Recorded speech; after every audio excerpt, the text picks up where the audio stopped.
Eunice smiled when she heard Zora Bennett was missing. Not a small smile, not a polite, contained thing she pressed behind her hand. A real one, wide and satisfied. The kind a person cannot fake and cannot fully explain away afterward. She was standing in the middle of her wedding planner's office, surrounded by white lilies and fabric swatches and a table covered in seating charts, and when Min-jae's security chief Do-yoon walked in and said the assistant was gone, Yuna's first response was to reach for her champagne glass and say, "Good." She always made me uncomfortable. She didn't ask if Zora was safe. She didn't ask why. She just smiled, and she drank, and she started talking about centerpieces again. That smile. That was the thing Min-jae could not stop thinking about 3 hours later, driving alone through the Bronx at 2 in the morning with no security detail and no explanation. His men thought he was at the hotel. Yuna thought he was handling business. Nobody knew where he was, and that was the point. He kept seeing that smile. If you've ever trusted someone, completely given them your time, your loyalty, your silence, and then watched them get hurt, while the people around you celebrated, you know the particular, ugly feeling that was living in Min-jae's chest right now. It's not quite rage. It's not quite grief. It's something colder.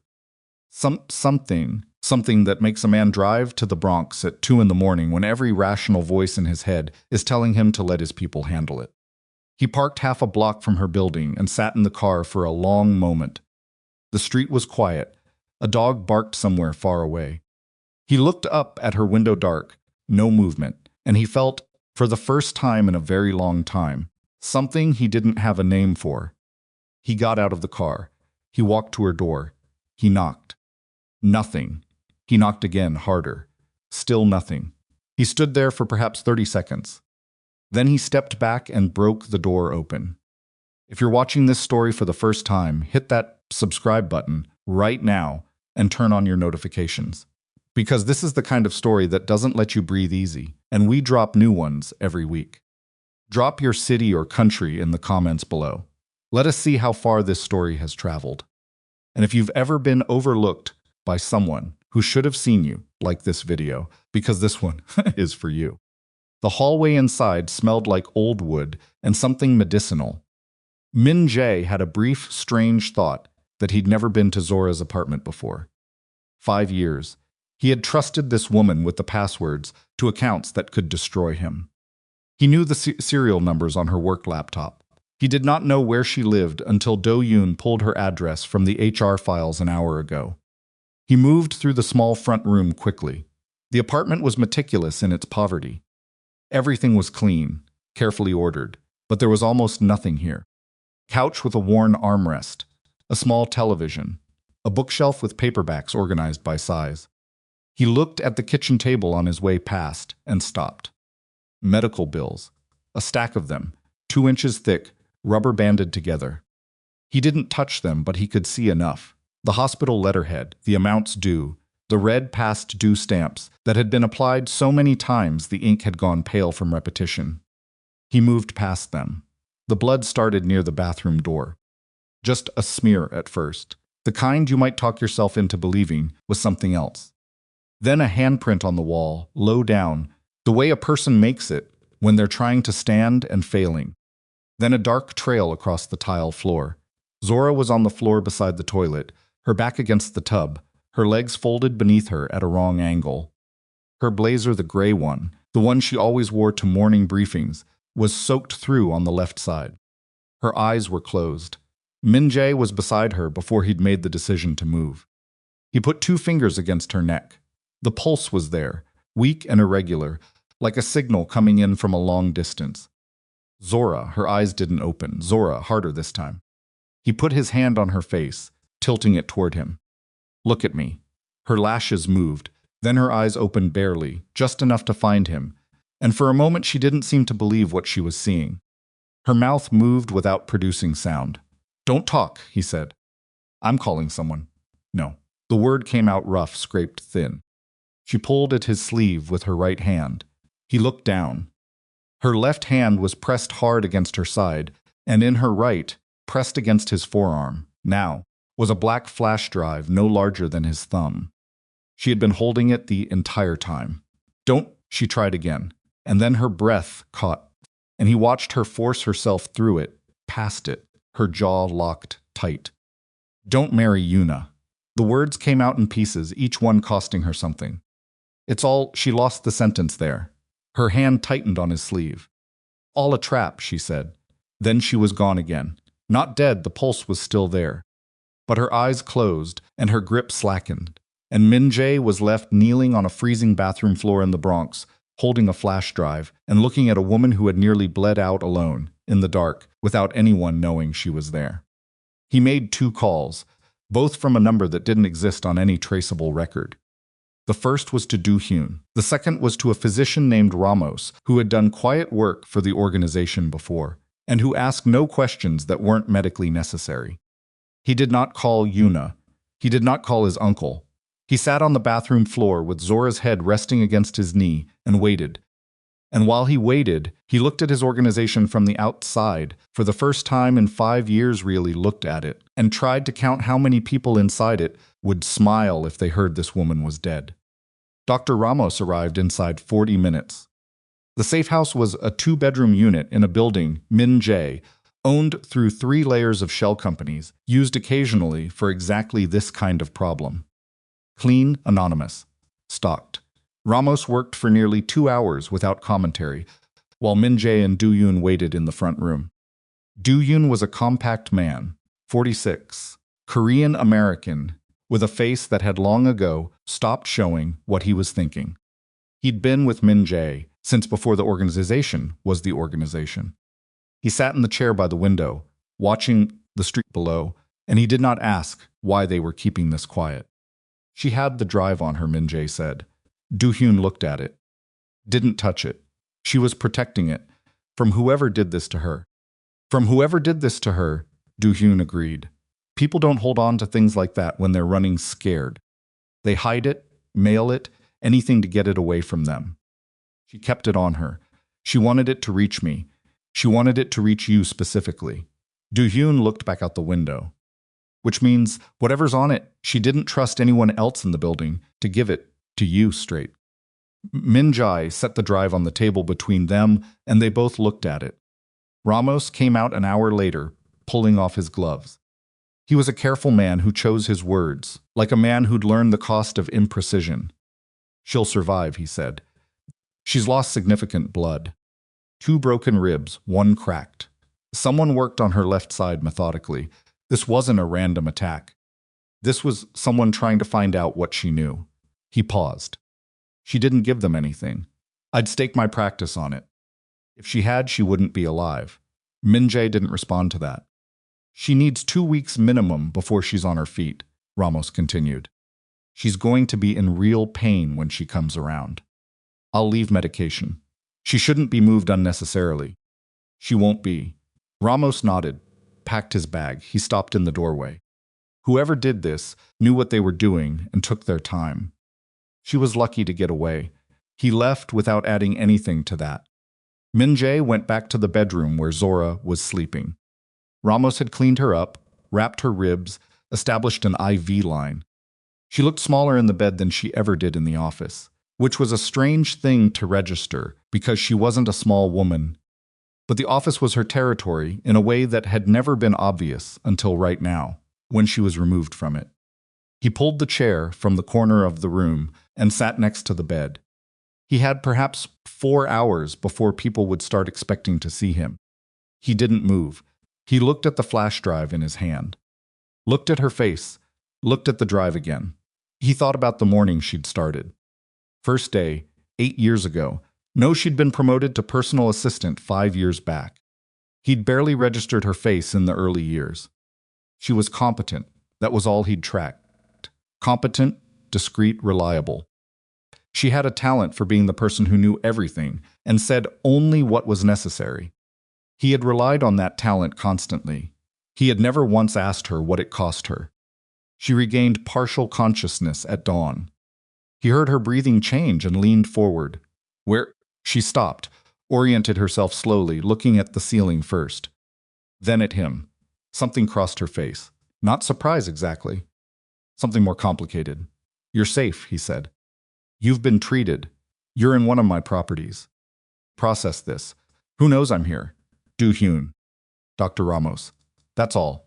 Yuna? Thinks you're a fugitive. Zora closed her eyes for a moment. When she opened them, her expression had settled into something he recognized. The look she got in meetings when she was 2 moves ahead of everyone at the table and was deciding whether to say so. The drive, she said. I have it. You need to decrypt it. I'll tell you the key. You need to rest. I need you to decrypt it, she said it quietly, but there was something underneath the quiet that stopped him from arguing. Please, everything you need to understand is on that drive. How long until the wedding? He checked his watch. 3 days. She held his gaze. Then we don't have time for me to rest and you to wait. He brought her his laptop. The decryption key was 23 characters, and she gave it to him from memory, without hesitating once. He typed it in and they waited, and then the files opened, and for a long time, neither of them said anything. The files were organized to look like wedding expenses, catering adjustments, venue deposits, vendor payments. If a person opened them casually and looked at the top level, they saw exactly what they were supposed to see. Zora had built the camouflage herself, she explained. She'd found the real files buried inside compromised accounts. She'd been monitoring for 6 weeks, copied and reorganized them here, and designed the surface layer to buy time. Below the surface, 12 months of offshore transfers, 11 separate shell companies, movement patterns that looked random until you mapped the authorization codes, and then they stopped looking random entirely. They all traced back to a single internal code. Min-jae looked at it for a long time without speaking. He knew that code. He had seen it on documents for 20 years. It belonged to his uncle Kang Shong-ho, 63, the man who had pulled Min-jae out of a collapsing adolescence after his parents died, who had taught him the business, who had stood beside him at every milestone and called him son when the moment was quiet enough. I know, Zora said. She was watching him carefully. I know what you're feeling right now. You don't have to say it. He didn't. He kept reading. The communications had taken her longer to find. They were layered under multiple encryption protocols and routed through servers in 3 countries. But Zora had been doing this work for 5 years, and she had learned patience as a survival skill, and eventually everything that is hidden in a ledger leaves a trace. Yuna's father, CO Taewon Group patriarch, legitimate businessman, man who shook the governor's hand at charity dinners, had been corresponding with Seong-ho for 14 months. The early exchanges were anodyne, business language smoothed into nothing. But 4 months back, the language changed, and what it said was this. The wedding was designed as a mechanism. Min-jae was supposed to sign the marriage contracts 3 days from now. 2 nights later, he was scheduled to attend a private reception aboard one of his cargo vessels, a tradition he'd maintained for years, the closest thing he had to a personal celebration. The crew on that vessel had been quietly replaced over the preceding 6 weeks. The security team, same. Every familiar face on that ship would be gone, replaced by men who owed their loyalty to Taewon. Min-jae would board the vessel. The vessel would not return. His death would be classified as an accident at sea. Seong-ho would assume interim control of the Kang organization, citing provisions in their internal charter. And Taewon, using clauses embedded inside the marriage contracts, clauses Min-jae would already have signed, would legally absorb the Kang shipping network into the SEO group. Clean, documented, essentially uncontestable, Min-jae sat back from the laptop. The room was very quiet. Outside, the first gray light of morning was beginning at the window. Sound sucking simud, and somewhere below in the street a truck was making a delivery, and the whole ordinary machinery of the city was running the way it always ran. Indifferent. He looked at Zora. She had found this 6 weeks ago. She had tracked it, documented it, built the evidentiary file while continuing to sit at her desk every morning and bring him his briefing and route his calls and behave in every visible way, like a woman who didn't know anything out of the ordinary. She had done this while paying medical bills out of a salary that barely covered them. She had done this while the man whose life she was trying to save walked past her without asking her name on most days. And when they found her, when the people Sung-ho had sent located her and took her and worked on her for whatever information she'd collected, she had not given them anything. She had gotten out with the drive in her hand and made it to her apartment and collapsed on her bathroom floor and lay there alone in the dark until he came. "How long had you known?" he asked. His voice came out flat. He hadn't intended that, but there it was. 6 weeks, she said. "I wanted to be sure before I came to you. I didn't want to bring you a theory." "You could have come to me with a theory. I didn't know who else knew." She said it simply, without accusation. "If your uncle is involved, if it goes that deep, then I didn't know who inside your organization I could trust. Coming to you with half a file would have given whoever it was time to clean up the evidence and come after you with a better story." She paused. "I was trying to protect you." He looked at her, at the IV line, the bandaging visible at her collar, at the bruising on the right side of her face that Ramos hadn't been able to do anything about. "I know," he said. He meant, "I know you were. I know what that cost. I know I didn't deserve it." What he said was, "I know." And Zora, who had always been very good at hearing what people meant, rather than what they said, looked back at him for a moment and then looked away, and neither of them said anything more. And the morning came up slow and gray outside the window, while Min-jae began building the plan that would either save everything or end it. He had 3 days. He did not intend to waste them. The first thing Min-jae did after the sun came up was nothing.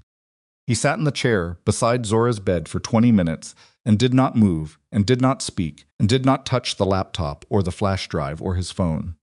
He just sat there and let what he knew settle into him, the way cold settles into a building in winter slowly, through every crack until the whole structure holds it. Then he stood up, rolled his sleeves back down, buttoned his cuffs, and went to work. Doohan's was in the front room, still in the chair by the window, which meant he hadn't slept. Min-jae didn't comment on that. He sat across from him and put the laptop on the table between them and turned it so Do-hyun could read. Do-hyun read without expression. He read for a long time longer than Min-jae had expected, because Do-hyun was not a slow reader, which meant he was going back over sections. Checking, cross-referencing inside his own head. When he finally looked up, his face was still neutral, but something had shifted behind his eyes. Something tight. "Song-ho," he said. "Yes, you're certain the authorization code is genuine." Zora traced it to his private terminal, the physical machine. "She has the server logs." Do-hyun looked back at the screen, looked at it for another long moment. Then he closed the laptop, carefully, and set his hands flat on the table. "I thought it might be Choi," he said, "or one of the CO group's middlemen moving independently. I ran scenarios in my head last night. I didn't land on Song-ho." "Neither did I. Does that bother you?" Min-jae looked at him. "That I didn't see it? That neither of us did. For 14 months. The question sat between them like something physical. Min-jae picked up his phone, set it down, picked it up again. "We trusted him," he said finally. "Both of us. We trusted him because you loved him." Do-hyun said it without softness and without cruelty, the way a man states weather conditions. "And people who love someone stop watching them." Min-jae didn't answer that. "What's the play?" Do-hyun asked. "The wedding continues." Do-hyun's expression didn't change, which meant he'd already considered this possibility and wasn't surprised. "Yuna can't know. Yuna can't know. Song-ho can't know. Nobody in the organization hears a word of this until I decide what they hear and when. That's a short list of people to run an operation this size. You and me and Bennett." Min-jae nodded. "And Bennett." Do-hyun was quiet for a moment. "She nearly died. Ramos said 2 weeks minimum." "I know what Ramos said. She's going to try to work from that bed the moment she's conscious enough to type." "I know that too." Do-hyun almost smiled. "Not quite." "All right." He stood, straightening his jacket. "I'll need to access her secondary storage." She mentioned a backup near her mother's facility. "She'll tell us where." At the mention of the mother, something crossed Do-hyun's face. Controlled it quickly, but Min-jae saw it. "You know about the mother," Do-hyun said. It wasn't quite a question. "I saw the bills." "I knew," Do-hyun said. Then, after a pause, "I should have told you." The admission sat there. Min-jae looked at his security chief. A man he'd worked beside for 11 years, a man who knew every ugly corner of the Kang organization, and understood that this was the closest Do-hyun would ever come to saying, "I failed her too." "Yes," Min-jae said. "You should have." They didn't talk about it again. There wasn't time. Song-ho called at 8:17 in the morning. Min-jae was in the safe-house kitchen, drinking bad coffee from a machine that hadn't been properly cleaned since the last time someone had stayed here. And when his uncle's name appeared on the screen, his hand tightened on the mug before he made himself relax it. He answered on the third ring. Not the first would have been eager, off balance. The third was correct. Uncle. Min-jae. The voice was warm, familiar, scratched slightly at the edges with age. 53 years old, and Sin-ho still sounded like the man who had shown up at the hospital the night Min-jae's parents were killed and said, quietly and without theater, "I'm here now. Come with me. I heard about your assistant. Terrible business. How are you holding up?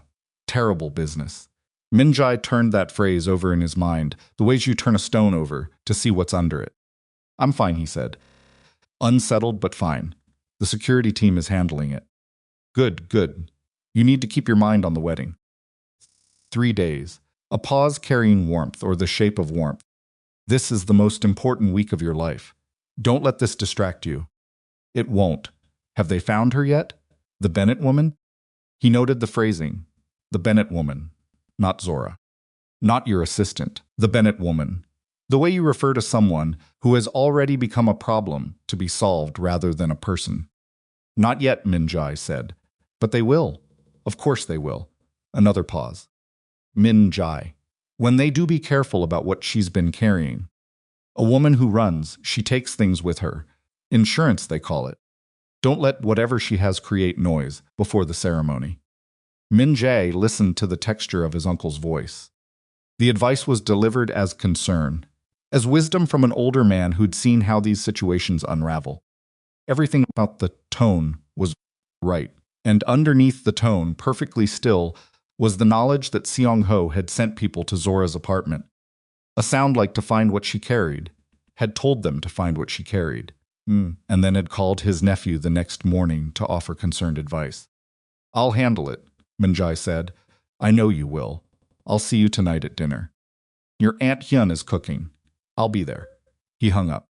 He set the phone on the counter. He looked at it for a moment, then picked up his coffee and drank the rest of it, which was cold. Zora was awake and upright when he came back to the bedroom, which was not what Ramos had recommended, and was not a surprise to anyone. She had found a notepad from somewhere, the nightstand drawer probably, and had already written half a page of notes in her small, precise handwriting.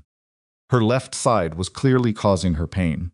She was managing it with the same expression she used in budget meetings. When the numbers were bad, a tightening around the eyes, controlled, not advertised. "My mother," she said when he walked in. "Not hello, not how long was I out." "My mother." "She's fine," Min-jae said. "I had Do-hyun confirm this morning. The facility hasn't been contacted by anyone. Some of the tension left Zora's shoulders. Not all of it. They don't know about her? It doesn't appear so. They may figure it out, if they're looking for leverage. Do-hyun is putting a quiet watch on the facility. 2 men, nothing visible, rotating shifts. Zora absorbed this. She looked at the notepad, then at him. "You're running this yourself." "You and Do-hyun, yes. Nobody else in the organization." "Not yet." She nodded slowly. This was the answer she'd expected, and he could see her recalibrating, measuring the resources against the timeline. Running the arithmetic of a 3-day operation with 2 people and a woman who couldn't currently stand without bracing herself against the wall. "I need my laptop," she said. "Not yours, mine. It has the secondary mapping on it." "Where is it?" "Left side of my desk at headquarters. Bottom drawer, behind the hanging files. It looks like a standard work unit." She paused. "It's not." He looked at her. "What else is on it?" "Everything I couldn't put on the drive." She held his gaze. 6 weeks of work, Min-jae, contact logs, payment routing maps. 3 conversations I recorded between CO group, people that you're going to want to hear before you decide how to play the ceremony. A brief hesitation. I was building a complete case, not just enough to convince you. Enough to be uncontestable. The word landed heavily. Uncontestable. She hadn't been gathering evidence for a confrontation. She'd been building something that would survive a courtroom, a boardroom, an organization full of men who would look for any reason to dismiss what she'd found because it was easier than accepting it. I'll get it, he said. Be careful how you pull it from the drawer. The filing system is, she stopped, looked at the ceiling briefly. It'll look wrong to anyone who knows my system. Do-hyun will need to photograph the drawer before he moves anything. I'll tell him. She wrote something on the notepad and held it out to him. It was a string of numbers and letters. The backup, she said. It's at the Westchester facility, the private memory care unit where my mother stays. There's a storage locker in the family waiting room on the second floor. Number 41. That's the combination. He took the paper, looked at the numbers, looked at her. You stored evidence at your mother's care facility. Nobody looks there, she said simply. Nobody ever thinks to look where the invisible people keep their things. He folded the paper and put it in his inside jacket pocket. There was a beat of quiet. Outside, a garbage truck was working its way down the block, the mechanical groan of it carrying through the walls. The dinner tonight, Zora said. Seong-ho will be watching you. I know he called you. It wasn't a question. But he answered it. 8:17, he was warm. He gave me advice about the situation with you. He paused. He called you the Bennett woman. Zora's expression didn't change much, but her pen stopped moving on the notepad. He knows I'm not dead. He suspects it. He's not certain. Then tonight you need to be exactly what he expects you to be. She looked up from the notepad, grieved about the betrayal, distracted by the wedding. Too proud to admit you're rattled. She said it precisely, the way she'd always briefed him before difficult meetings. Here is the room. Here is what they want to see. Here is what you give them. Can you do that?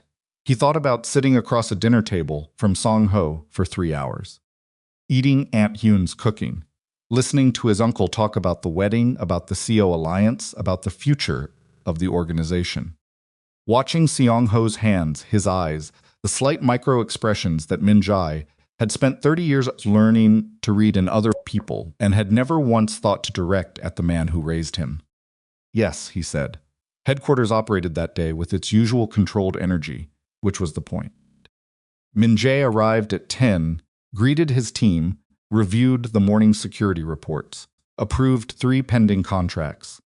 Normal, visible. A man focused on his wedding week and irritated about a personnel problem. Yuna arrived at 11. She came to his office unannounced, which she always did and which he had always allowed because it had always seemed like intimacy rather than intrusion. She was wearing a cream blazer, her hair up, and she was carrying a tote bag with something from the bakery she liked near her apartment. She set the bag on his desk, leaned over and kissed his cheek, and said, "You look terrible." "Did you sleep?" he said. Thing with the assistant. She settled into the chair across from him, crossing her legs, perfectly composed. "I know it's a headache, but you need to let your people handle it and stay focused on us." He looked at her. He had been looking at her for 8 months, really looking, the way he thought a man looked at a woman he intended to marry. And he found, sitting here now, that he was not sure he had been looking at anything real. "Has your father said anything about it?" he asked.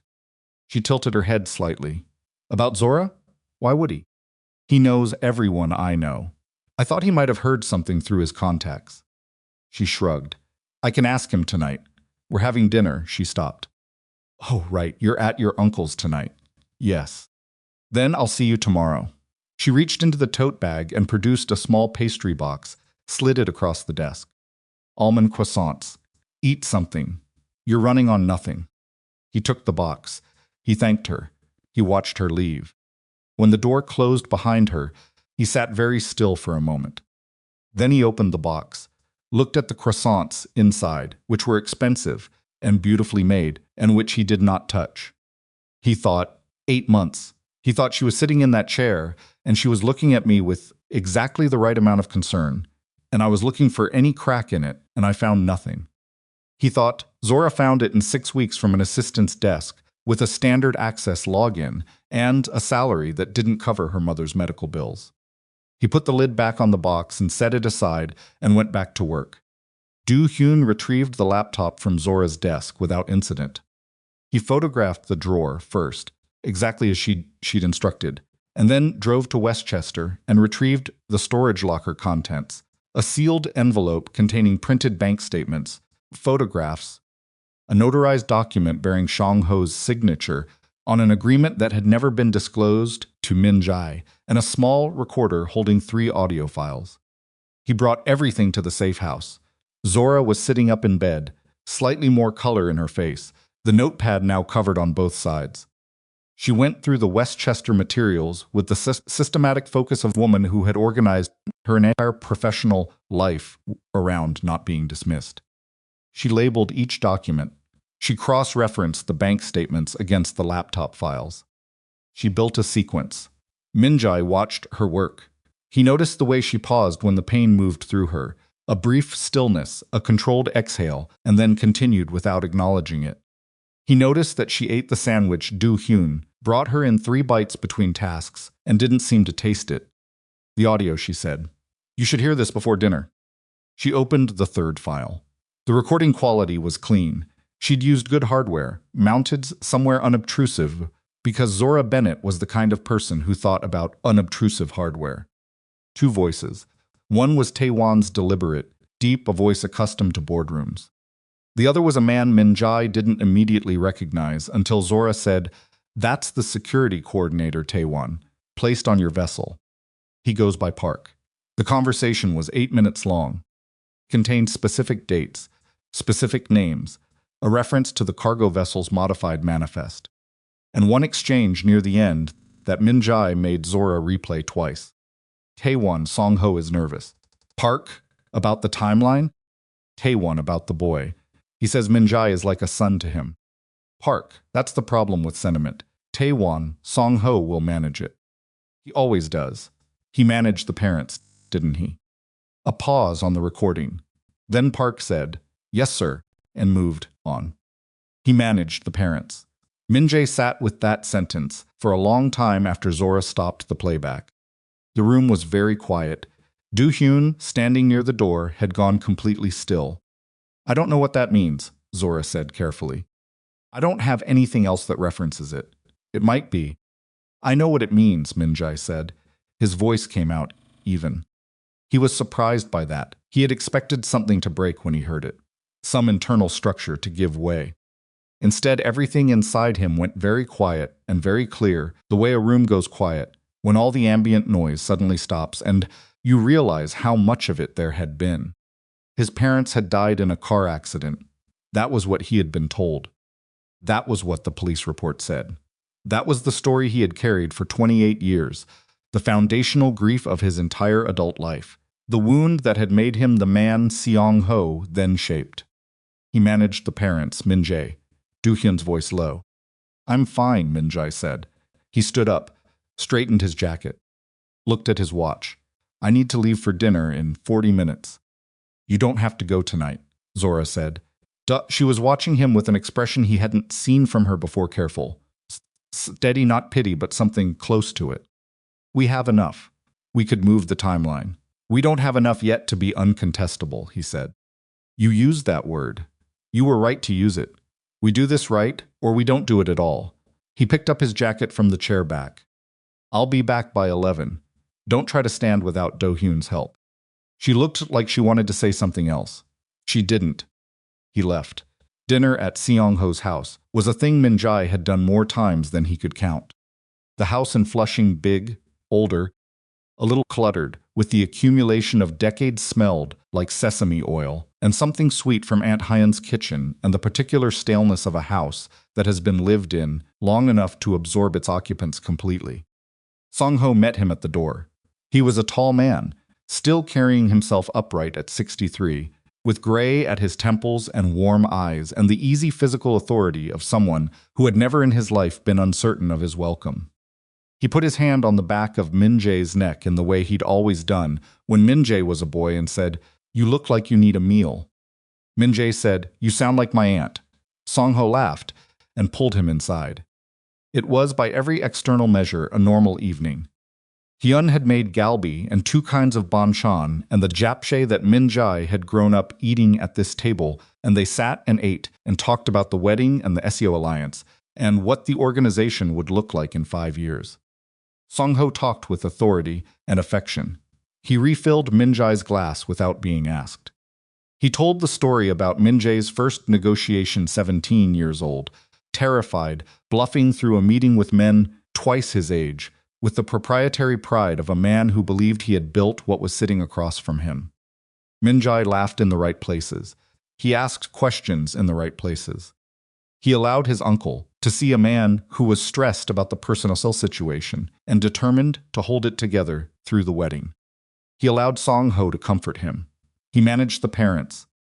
Min-jae watched his uncle's hands, watched his eyes, watched the way he lifted his glass and held it before he drank, a particular habit, something Min-jae had seen 10,000 times. He sat there for 3 hours and felt the architecture of his entire life rearranging itself around a single sentence. When he left, Song-ho walked him to the car, stood in the driveway with the light from the house behind him, looked at his nephew, and said, 3 more days. Then everything changes for the better. Yes, Min-jae said. It does. He drove back to the safe house. Do-hyun was waiting. Zora was awake. He did not tell Zora what Song-ho's words had made him think about his parents. He told himself there was no time for it, which was true. He told himself it was not relevant to the operational plan, which was partially true. He told himself he would process it after. He was not sure he believed that. What he said instead was, "We need everything documented and backed up in a separate location before Friday. If something goes wrong inside the venue, if they realize what we're doing before we're ready, I need there to be a version of this that cannot be touched." Zora was already nodding. "I've been thinking about that. There's a woman, a federal investigator. Name is Daxton. She runs financial crimes out of the Southern District. She's clean. I've watched her work for 2 years from the outside. If Do-hyun delivers a package to her office on Friday morning, timed right, before the ceremony," Do-han said. "Before the ceremony. It's on it independently. If something goes wrong with us, it still comes apart for them." Min-jae looked at her. "You're proposing we bring in federal law enforcement." "I'm proposing we use federal law enforcement as insurance," she said. "There's a difference. We control the timing. We control what they receive and when. They don't know the full scope until we're ready for them to know." It was, he realized, exactly what he would have proposed if he'd had 6 more hours to think about it. He looked at Do-hyun. Do-hyun gave a small nod, meaning, "She's right. And also, yes, I noticed." "All right," Min-jae said. They worked until past midnight. All 3 of them, Zora in the bed with the laptop, Do-hyun in the chair, Min-jae at the table building the case into something that could survive anything. At some point, Hyun made tea without anyone asking, and they drank it cold without noticing. The photograph arrived at 2 in the morning. Came to Do-hyun's secondary line, the number almost no one had, routed through a channel that should have been clean. The image was grainy but sufficient. It showed Min-jae entering Zora's building in the Bronx. Timestamp clearly visible, his face visible, unmistakable. 5 words beneath the image, typed in plain text. "We know she's still alive." Do-hyun showed it to Min-jae without speaking. Min-jae looked at it for a long moment, showed it to Zora. Zora read the words. Read them again. Set the phone down on the blanket beside her. "They've been watching the building since that night," she said. "Yes, they saw you go in, yes. They didn't act on it immediately. Which means they didn't know if I was alive or dead when you arrived." She was reasoning through it aloud. Clinical, focused. "They waited to confirm. They're confirming now." "They're confirming now," Do-hyun said, "which means someone inside this operation made a communication in the last 12 hours that told them to push." The 3 of them looked at each other. "Who knew you were going to dinner tonight?" Zora asked. "Yuna," Min-jae said. Nobody said anything else for a moment. The photograph sat on the blanket between them, A grainy image of a man entering a building, 5 words of proof that the world they were operating in had just gotten smaller and the clock had just gotten shorter. There was no version of this now where they waited. No version where they adjusted the plan, found more time, built a more complete case. Whatever margin they'd had was gone. Zora reached for the laptop. Her hands, he noticed, were completely steady. "Then we move everything up," she said. They moved everything up, which in practice meant nobody slept. Do-yoon pulled his chair to the table and opened his own laptop and started rerouting the backup package. The full evidentiary file, the audio recordings, the notarized documents, the bank statement sequences into a format that could be delivered to Investigator Daxton's office by 6 in the morning rather than Friday. Zora worked beside him on her machine, reorganizing the file index, stripping metadata that could be traced back to her work terminal at headquarters, embedding a verification chain that would make the document's authenticity clear to anyone with the right clearance to check. Min-jae sat at the table with them and did not work, which was the correct decision and the hardest one he'd made in 2 days. He was not a technical operator. Getting in their way would cost time they didn't have. So he sat and he watched and he thought, and what he thought about was Yuna. She had known he was going to dinner at Seong-ho's tonight. That was the fact. The photograph had been sent to Do-hyun's secondary line at 2 in the morning, roughly 2 hours after Min-jae had left the dinner. Timing said someone made a call. Someone confirmed that Min-jae was occupied, that the window was correct, that this was the moment to send the message. Yuna was the only person outside this room who had known his whereabouts tonight. Except that wasn't quite true. And he knew it wasn't quite true, and he sat with the discomfort of knowing it. Song-ho knew. Yun knew. Anyone in the house who had overheard the conversation at the door knew. The driver who'd brought him, no, he'd driven himself. The parking attendant at the restaurant 2 blocks from Seong-ho's house, where he'd left the car because the driveway was too visible from the street. Maybe. He was trying to build an alternative. He recognized the behavior in himself. He had watched other men do it, watched them construct elaborate logical architectures around the person they didn't want to believe was guilty, finding every possible alternative explanation, weighing each one with exaggerated care. Because the real explanation was a weight they hadn't yet decided to pick up. He picked it up. Yuna had called someone after he left her at headquarters. She had called someone and told them where Min-jae would be, and that someone had told the people watching Zora building that it was time to send their message. And the message was not a threat. It was a status report. It was Seong-ho's people telling him, "We know your nephew has the woman. She know what she's carrying. We know the wedding isn't what you've allowed us to believe." And now they were waiting to see what Min-jae would do next. "Do-hyun," he said. Do-hyun looked up from his screen. "Yuna called someone tonight, after she left headquarters. I need to know who." Do-hyun nodded once. He pulled a second phone from his jacket pocket, not his primary, something else, and made a call that lasted 45 seconds and consisted mostly of him listening. When he hung up, he said, "Her outgoing calls after 2 p.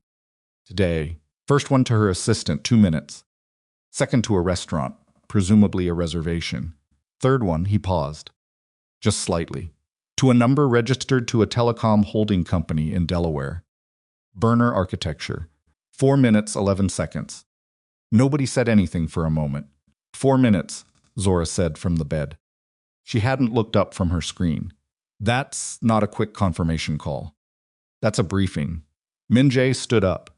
He walked to the window, the same window Do-hyun had been watching from all night, and looked at the street below. It was quiet, a single car moving slowly through the intersection. A light on in a third-floor apartment across the way. He was thinking about 8 months. He was thinking about the first time he'd met Yuna at a CO group, function elegant, composed, intelligent in conversation, someone who seemed to see him rather than the organization he ran. He was thinking about how that feeling of being seen had been after years of operating in a world where people either feared him or wanted something from him, profoundly disarming. He was thinking that disarming had been, possibly, the precise intended effect. "Finish the package," he said. He didn't turn from the window. We deliver to Daxton at 6, and then I need to know everything about Yuna's movements for the past 8 months. Not the surface layer. Everything. Package went out at 5:58. Yoon drove it himself, a sealed envelope inside a standard courier bag.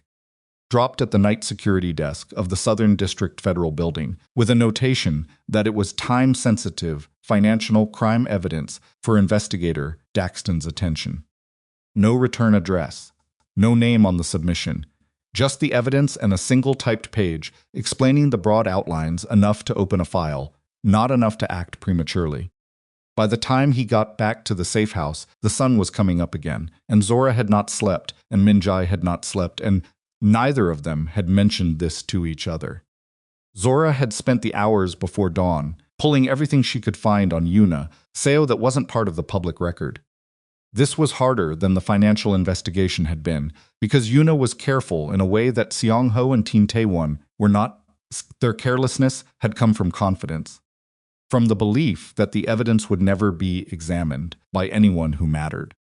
Yuna left less. What she left in places that required specific access to find. What Zora found, eventually, after 4 hours and 3 separate dead-end threads, was a name. Park Ji-young, she said when Do-hyun came back through the door. Min-jae turned from the window. Who is that?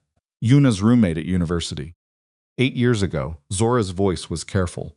The tone of someone delivering information they know will land badly. They were close, best friends, by the social record. Then Ji-young drops out of the university record in their 3rd year. No graduation, no transfer. She just stops appearing. People drop out, Do-hyun said. They do. But Ji-young shows up again, 2 years later in a property record in Seoul. An apartment registered to a holding company that traces. She paused. To the CO group. The room was quiet. She's on Taewon's payroll, Min-jae said. She was on Taewon's payroll, past tense. The property record ends 14 months ago. Zora looked up from the screen. 14 months ago is when the communication between Song-ho and Taewon starts. He looked at her. You think Yuna was recruited before the plan started? I think Yuna has been working for her father in some operational capacity for years. I think the university friendship with Ji-young was managed. Zora said the word with precise distaste. I think Yuna was not a woman who fell into this because of family pressure or loyalty to her father. I think she was placed. The word had a specific meaning in operational language, and they all knew it. An asset, positioned deliberately, introduced to Min-jae at a function that now needed to be examined, who had arranged the introduction, who had suggested the Seo Group event as a networking opportunity, who had put Min-jae in that room. He already knew the answer before he finished the thought. Song-ho had recommended the event. 6 weeks before, Song-ho had mentioned it, casually, over a phone call. A Seo Group reception, good for relationships, worth the evening. Min-jae had gone because his uncle suggested it. He had met Yuna there. He had found her compelling and had assumed the compellingness was real. He sat down. This was not a thing he did often in the middle of an operational conversation, and both Do-hyun and Zora registered it without commenting. He sat down and put his hands flat on the table and looked at them. How long, he said. How long do you think this has been planned? At least 2 years, Zora said. She wasn't softening it. He didn't want her to. The financial architecture didn't come together in 14 months. The 14 months is when they moved into execution phase. The planning, the framework, the identification of targets inside your organization, the setup with Yuna, that's older. 2 years, possibly 3. 3 years. Min-jae looked at his hands on the table. 3 years ago, he had been, 40, working 18-hour days, building the shift network that was now the primary target of the people who had built 3 years of infrastructure around taking it from him. 3 years ago, Seong-ho had been at his right hand, trusted, loved, the fixed point around which the rest of the organization oriented itself. Do-hyun, he said. Yes, the vessel. The cargo ship they've been prepping. What's its current status? Do-hyun had clearly already been thinking about this. It departed for a repositioning run 2 days ago. Supposed to be back in New York Harbor by Friday evening in time for the post-wedding reception. He paused. If the crew manifest has been replaced, I can't verify it through standard channels without flagging the inquiry. Don't use standard channels. Do-hyun nodded. He reached for his phone again. Zora was watching Min-jae. She did it the way she'd always done it, not intrusively, not with the performed concern that people used when they wanted to be seen caring. Just watching, taking the measure of how he was holding together. You slept about 90 minutes in the last 40 hours, she said. I'm aware. That's not a sufficient amount. Also aware. I'm telling you because when people run long on no sleep, they start making decisions that feel correct and aren't. She said it evenly. Not like a caution, like data. You have 2 days until the ceremony. If you make a wrong call in the next 12 hours because your brain isn't working right, we don't recover from it. He looked at her. She had a bruise across her cheekbone that had deepened overnight into something purplish and substantial, and her left arm was moving with visible care. When she reached for anything, and she had been working for 4 hours on a laptop she'd been using since before midnight. She was telling him to sleep. When did you last sleep? He asked. That's not the point. It's the exact same point. A brief silence. I slept 2 hours before you arrived with the laptop, she said. I'll sleep when the package is delivered and the immediate exposure window is closed. Package is delivered. She looked at the clock, looked back at him, and for a moment, just a moment, something passed through her expression that was not the operational calm she'd been maintaining for 2 days. Something tired, something that acknowledged the weight of the thing they were carrying without putting it down. Okay, she said, 4 hours. 4 hours, he agreed. Do-hyun, who had not been offered this exchange and who did not comment on it, set his phone down and said, the vessel's regular first mate. I have a number for him. Off-channel. He's been with the organization 12 years. His son works at the harbor facility. The manifest was changed. He would know. And he'd tell me. Call him, Min-jae said. They did not get 4 hours. Do-hyun's call to the first mate lasted 6 minutes and 40 seconds, and when he came back into the room, his expression was the controlled version of what his expression would look like if he allowed it to be uncontrolled. The manifest was changed 9 days ago, he said. Martinez, that's the first mate. He was told it was a routine administrative update. Regulatory compliance. He didn't question it, because it came through an official channel with the right clearance codes. A pause. He started questioning it when half the crew he'd worked with for years got rotated out last week and replaced with people he'd never seen. Did he report it? To the harbor operations supervisor, who told him it had been approved at the executive level and to let it go. Do-hyun's jaw was tight. The harbor operations supervisor is a man named Cho. Cho has been with the organization for 9 years. Another pause. His daughter just started at the CO Group's New York office. 3 weeks ago, the room held that information. They've been inside the organization, Zora said. Not with surprise, with the grim recognition of someone whose worst calculation has just been confirmed. Deeper than we mapped. The financial threads, I found those, were the visible layer. They've been placing people for longer than I realized. How many? Min-jae asked. I don't know, that's the problem. She was already at the laptop. Show at harbor operations. Whoever cleared the manifest change. The people who found me, they knew which building I worked in, which floor, what my schedule was. That's not external intelligence. That's someone inside your organization telling them. The sentence dropped into the room, and nobody picked it up for a moment. Someone inside the Kang organization had given Zora's schedule to the people who tortured her. Someone who knew her movements, her building access routines, the time she stayed late to work, and the time she moved between offices. Someone who watched her the way you watch a person you've been told to watch. Min-jae thought about his staff. He thought about his security team, his operations coordinators, his financial analysts. He thought about the faces he saw stuff every morning and greeted with the assumption of loyalty that he now understood was not an assumption he could afford. We can't run the ceremony plan if we don't know how many of them are inside, he said. No, Zora agreed. We can't. And we can't investigate the staff in the next 48 hours without alerting whoever we're looking for. No. He stood up. He walked to the window again, because the window had become the place in this room where he went to think without being watched. Outside, the morning was fully established now, the street busy with ordinary people going to ordinary jobs, and the whole scene had the infuriating quality of normal life, proceeding around a situation that was anything but. The ceremony plan has to change, he said. Yes, Zora said. We can't count on controlling the room if we don't know who in the room we're dealing with. Correct. He turned from the window. What do we have that they don't know we have? Zora considered this. It was a different kind of question than the ones they'd been asking, and she turned it over carefully before she answered. The audio, she said, the 3 recordings. They know about the financial documents. They tried to get them from me. They know about the flash drive. They don't know about the recordings, because I acquired those after the night they came for me. They were made in the 2 weeks before I found the financial files. She paused. The recording with Taewon and Park. The one about your parents. Min-jae was quiet. They don't know that exists, she said. And they don't know what's on it, which means they don't know what I know. Which means, she said carefully, they still think they're managing a version of you that doesn't know about his parents.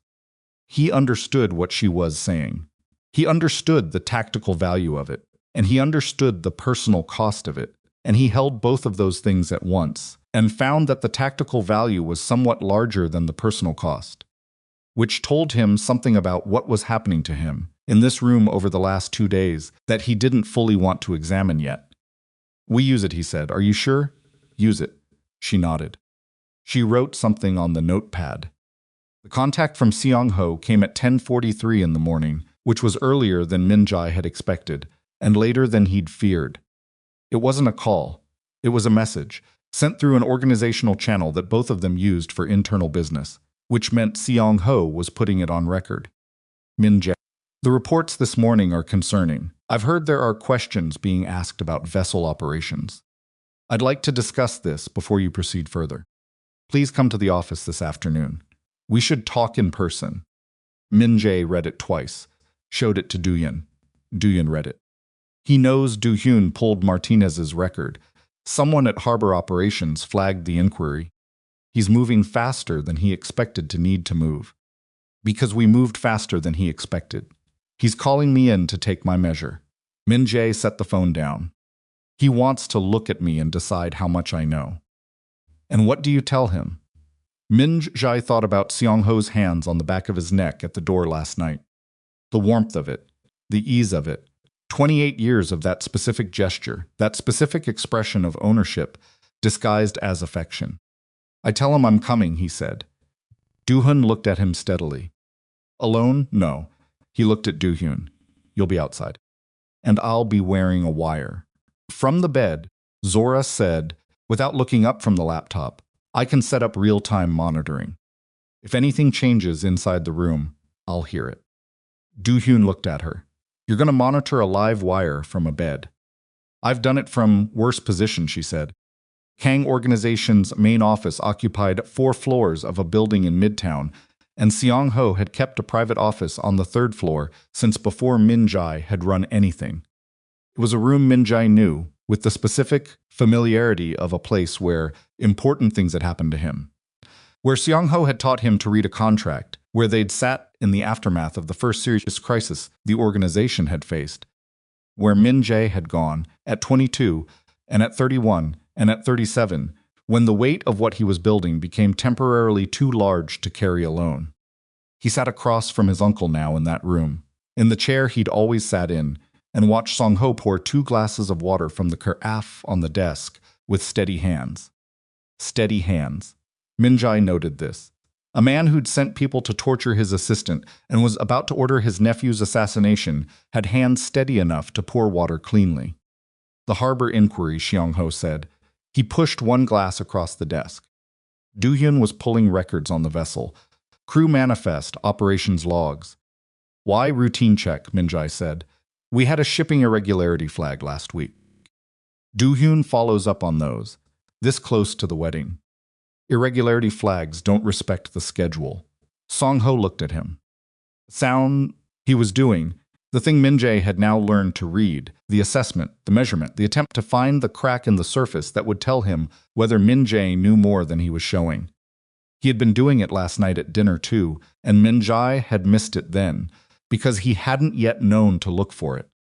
The Bennett woman, Song-ho said, directly this time. No warmth wrapped around the words. Still being looked for, Min-jae said. Has she been found? Not as of this morning, because there are people who believe she's not simply missing. Song-ho's voice was even, conversational, the voice of a man having a management discussion. There are people who believe she may have been found. By someone sympathetic. I've heard that theory, Min-jae said. From my security team. I've told them to keep looking. And if someone sympathetic has her, if she's been given a place to recover and an audience for whatever she's carrying, that would be a serious problem. Song-ho looked at his nephew. You understand that whatever she's told anyone, whatever documents she claims to have, they'd be fabricated. The woman had access to financial systems. A clever fabricator with that kind of access. I'd want to see the originals before I believed anything, Min-jae said. Of course. And I'd want the source independently verified. Naturally, they looked at each other. The conversation had the quality of two people fencing with extremely long weapons in a very small room, each of them, aware that the other was managing information, neither of them yet certain how much the other held.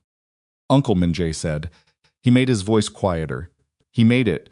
This cost him something he would not measure until later fond. He made it sound like a man who was tired and slightly overwhelmed and leaning toward the fixed point. Is there something I should know? About the vessel, about the week after the wedding, is there something in the arrangements I haven't been read into? Song-ho looked at him for a long moment. No, he said. Everything is exactly as I've told you. The Seo Alliance is the best thing that's happened to this organization in 20 years. The wedding goes forward. The reception goes forward. Everything goes forward. He picked up his water glass. Trust me. Trust me. Min-jae looked at the man who had raised him. The man who had stood at the hospital when Min-jae was 12 years old and said, I'm here now. Come with me. The man who had probably, the recording, said he managed the parents arranged the circumstances that made that moment necessary. I do, Min-jae said. He walked out of the office with the wire still running and Do-hyun waiting in the car outside, and he got into the back seat and said nothing for 4 blocks, and then said he didn't confirm. But he didn't deny. He's watching me. What's his next move, Do-hyun asked. He's going to push the timeline. He's going to try to move the reception forward. Get me on that vessel sooner than planned. Min-jae looked out the window. He's nervous. Nervous men make mistakes. Or they cut corners. Min-jae's voice was flat. We need everything ready for tomorrow. Not Friday. Tomorrow. Do-hyun said nothing for a moment. That's one day to set the ceremony plan, confirm the recording equipment in the venue, and coordinate with Daxton's office. Yes. And Bennett needs to be present. Yes, Ramos said 2 weeks. I know what Ramos said. Do-hyun drove. The city moved past the windows, ordinary and indifferent, and Min-jae thought about every decision he'd made in the last 48 hours and tried to find the one he'd gotten wrong, and couldn't, and understood that this was not a comfort. It meant the variables he'd miscalculated were not in his decisions but in the landscape, in the people inside his organization whose loyalties he'd stopped examining, because examining them had seemed like an insult to the relationships he'd built. Built those relationships on the same foundation he'd built everything else. The belief that Song-ho's judgment about people was sound, because Song-ho's judgment was where he'd learned to judge. The foundation was rotten. He was only now finding out how deep it went. He was back at the safe house by 2 in the afternoon. Zora had the room reorganized. She had apparently been out of the bed for at least part of the morning, because the table had been cleared and the documents had been resorted into a new sequence, and there was a handwritten timeline on the notepad that hadn't been there when he left. He looked at her. She looked back at him, and he could see from the slight tension in her left arm and the careful way she was positioned in the chair she'd moved from the bedroom, that she had paid for the reorganization in specific physical currency and was not going to mention it. We move tomorrow, he said. She nodded. I heard the meeting. The venue will have Seong Ho's people inside it. We have to assume the security staff has been penetrated. I've been thinking about that. She turned the notepad toward him. The recording equipment. If we use the organization's standard AV team, we can't trust the output. If the screens behind the altar are running on equipment that Seong Ho's contacts have had access to, the footage could be interrupted. Then we use external equipment. Do-hyun needs to place it tonight. Before the venue staff completes the setup. She tapped a point on the timeline. There's a 3-hour window between 8 and 11 tonight where the main hall is unoccupied. The AV team finishes their preliminary run at 8.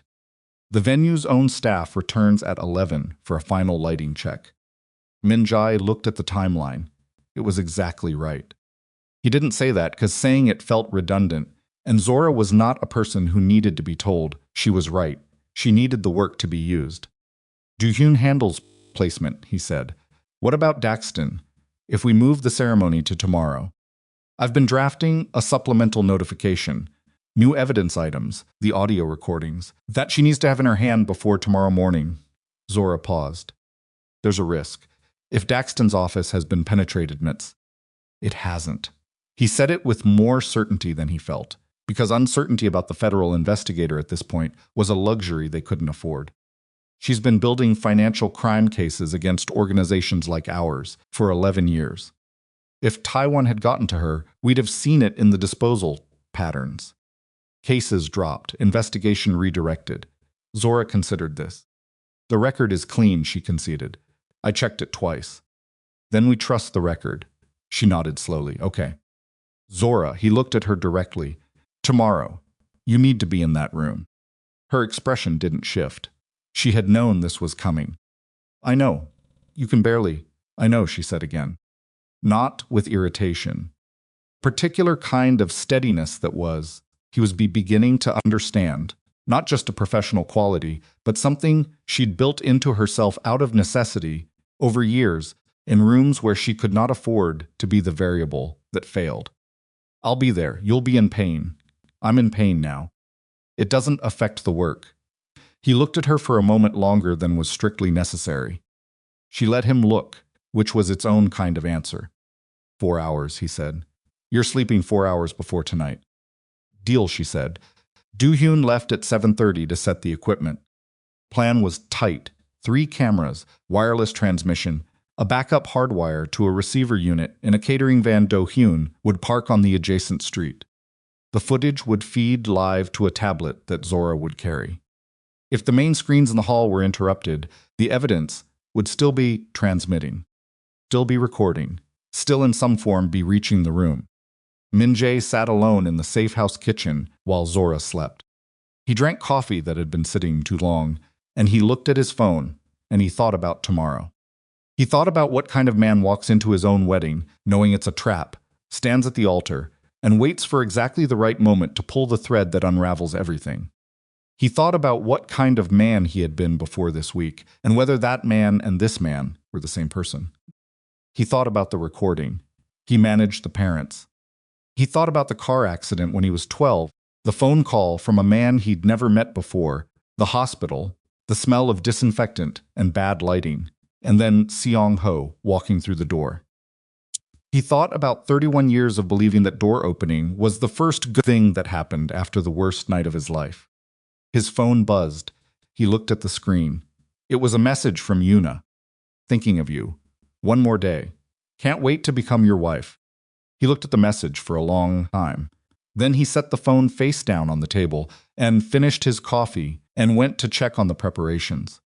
He was halfway through reviewing the ceremony timeline when Do-hyun called. Problem, Do-hyun said. No preamble. That was how Do-hyun communicated critical information directly, without architecture. I'm at the venue. Camera placement complete on positions 1 and 2. Position 3, the rear balcony. There's already equipment up there. Min-jae was still. What kind? Small, recent model. It's not ours. A pause. It's not the venue's either. I checked their equipment manifest. This isn't on it. Someone placed it in advance. Someone placed it in advance, and it's pointed at the altar. Do-hyun's voice was controlled. Min-jae. Whoever placed this, they're not recording the ceremony. This transmitter model is a specific type. It's a signal jammer. The word landed in Min-jae's chest like something cold. A signal jammer positioned at the altar would not interrupt the ceremony. It would interrupt the screens. Fermindes would interrupt any wireless transmission attempting to play from the flash drive during the exposure moment.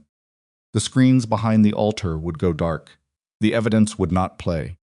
Whatever Min-jae attempted to expose would die in static, and he would be standing at the altar with a flash drive in his hand, and nothing on the screens, in front of 200 witnesses.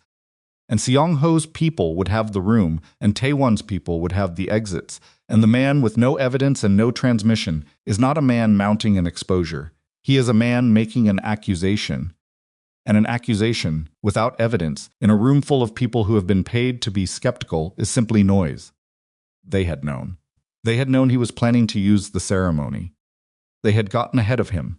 Someone inside the Operation Samyeon who knew the specific plan, not just that Zora was alive, had told them what he was going to do, and they had built a countermeasure before he'd even finalized the plan. He ran the list in his head. Who knew the ceremony plan specifically? Do-hyun. Zora himself. That was the list. He did not want to run the list again, because running it again would produce the same result, and the result was a thing he had no framework for holding. Do-hyun, he said. His voice was even. He made it even. Leave the jammer in place. Don't touch it. Come back. Min-jae, come back, he said. I need to think. He hung up. He stood in the kitchen of the safe house with the phone in his hand, and he thought about 3 people who knew the ceremony plan, and he thought about Zora sleeping in the next room with a bruise on her face and broken ribs, and he thought about what it would mean if the list of 3 had a traitor in it, and the traitor was not him and was not Do-hyun. He stood there for a long time before he moved. He went to her door and stood there for a long moment before he knocked.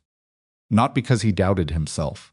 He had run the logic 4 times in the kitchen, and it came out the same way every time, which did not make it easier, only more certain.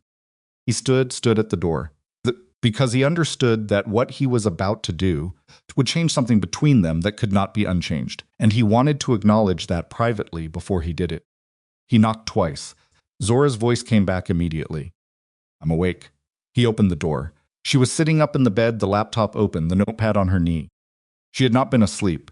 She looked at his face when he came in, and whatever she read there made her close the laptop and set the notepad aside in a single, careful motion.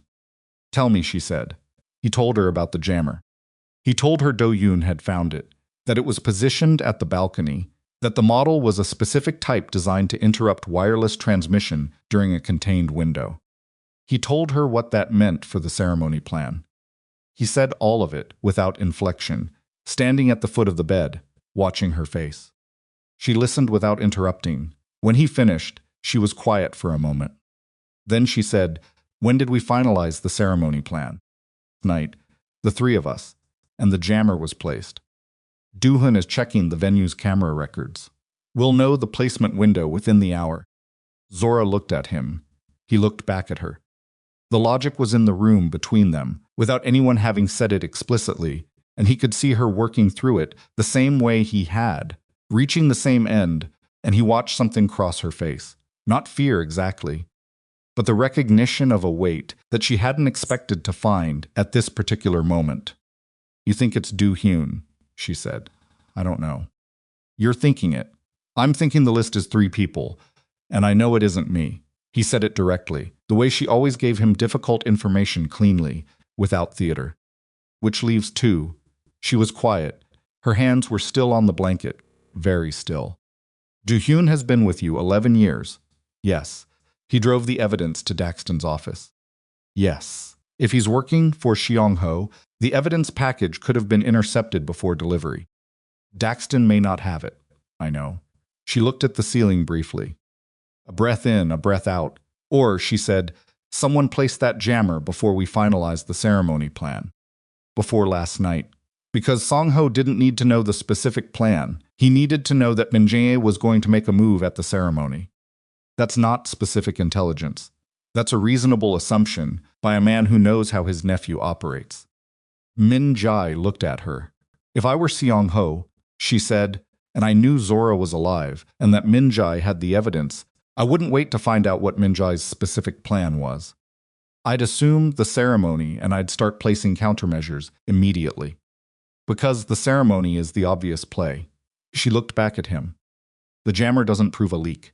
It proves that Seong-ho is smart enough to cover his obvious exposure points in advance. He held that, turned it over. The logic was sound. It was the same quality of reasoning she always brought, the kind that found the alternative interpretation that was at least as valid as the obvious one. He had been tired and frightened and had run to the nearest conclusion. She was offering him a slower one. We still don't know about Daxton, he said. No, Dunj is the only one who can tell us. And if, then we ask him directly. She said it without hesitation. Not with accusation. We tell him what we found, and we watch him hear it. You know that man. You've watched him under pressure for 11 years. You'll know. He looked at her for a long moment. She looked back. She was not telling him Do-hyun was innocent. She was telling him not to run on fear. There was a difference. Okay, he said.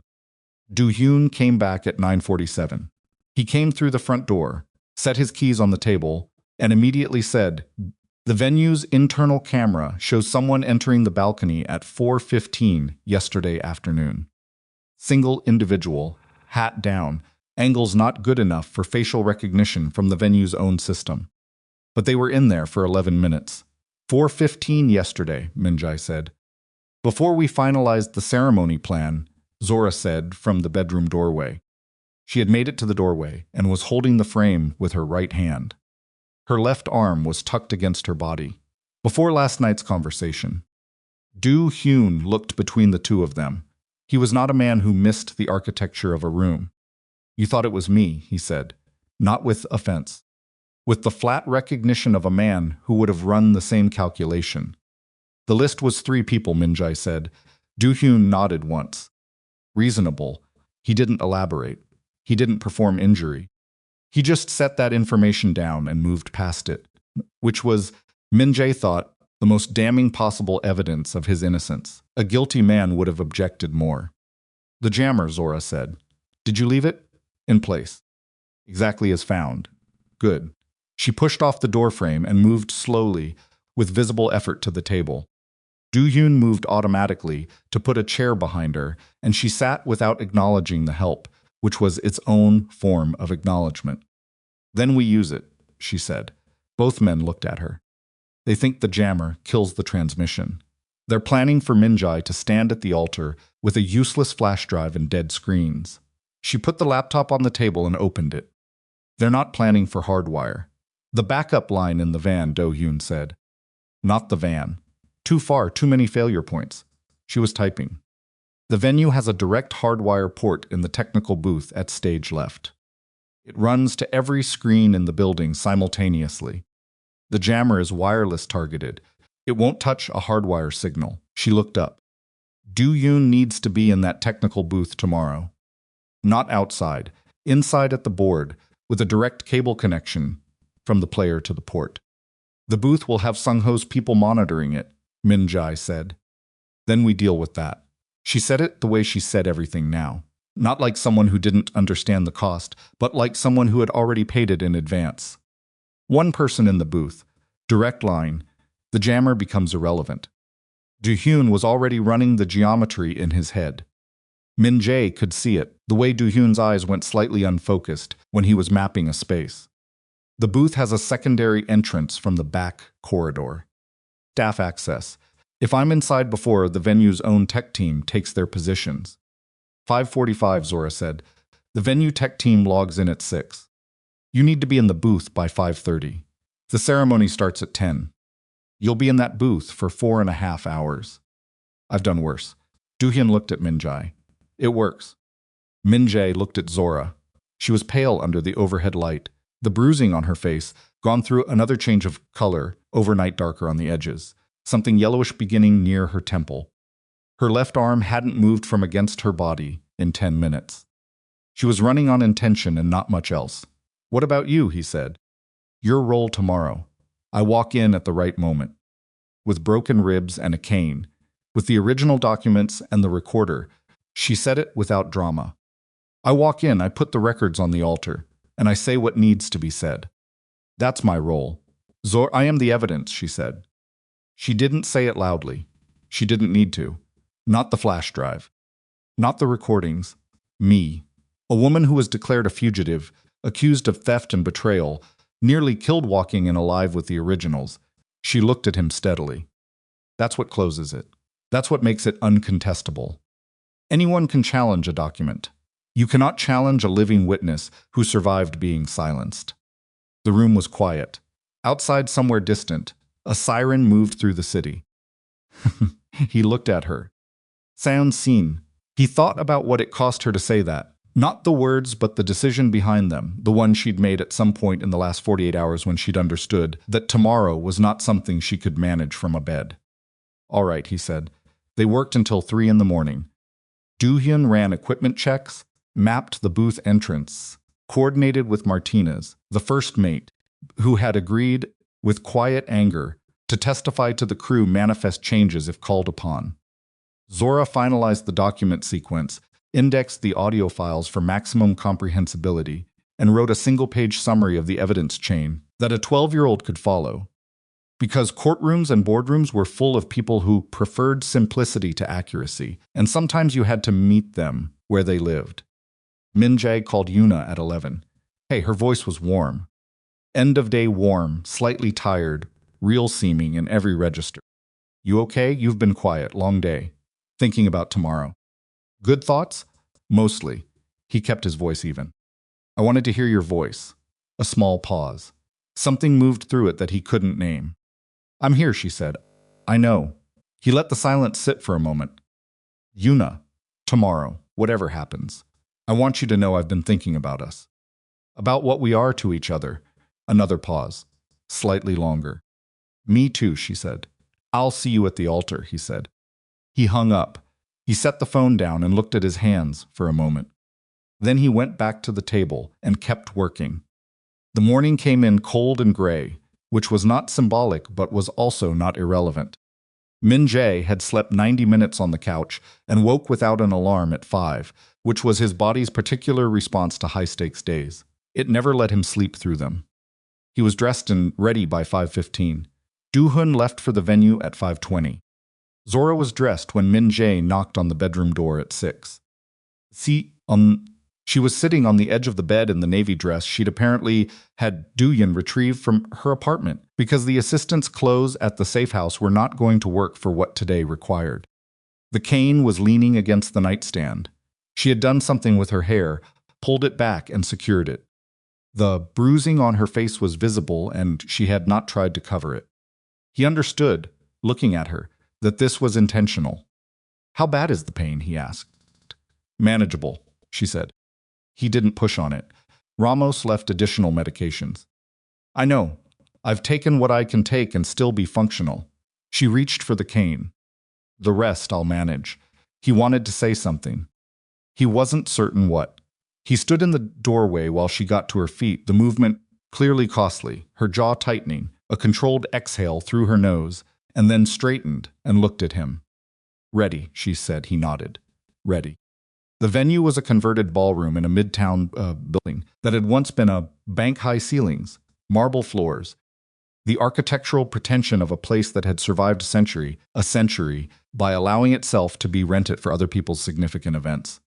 It held 400 comfortably and had been contracted for 350 today, which meant it was full when Min-jae arrived at 9:40, and the assembled guests were exactly the landscape of his world. Politicians in good suits, judges who knew how to look disinterested, executives from 3 continents, and the specific category of person who moved between legal and illegal enterprise with the ease of someone who had never truly believed the line existed. He walked in alone. His security presence was minimal deliberately, visibly minimal. A man without his full team was a man who wasn't expecting trouble. This was the message. He greeted people as he moved through the pre-ceremony gathering in the anteroom. He shook hands.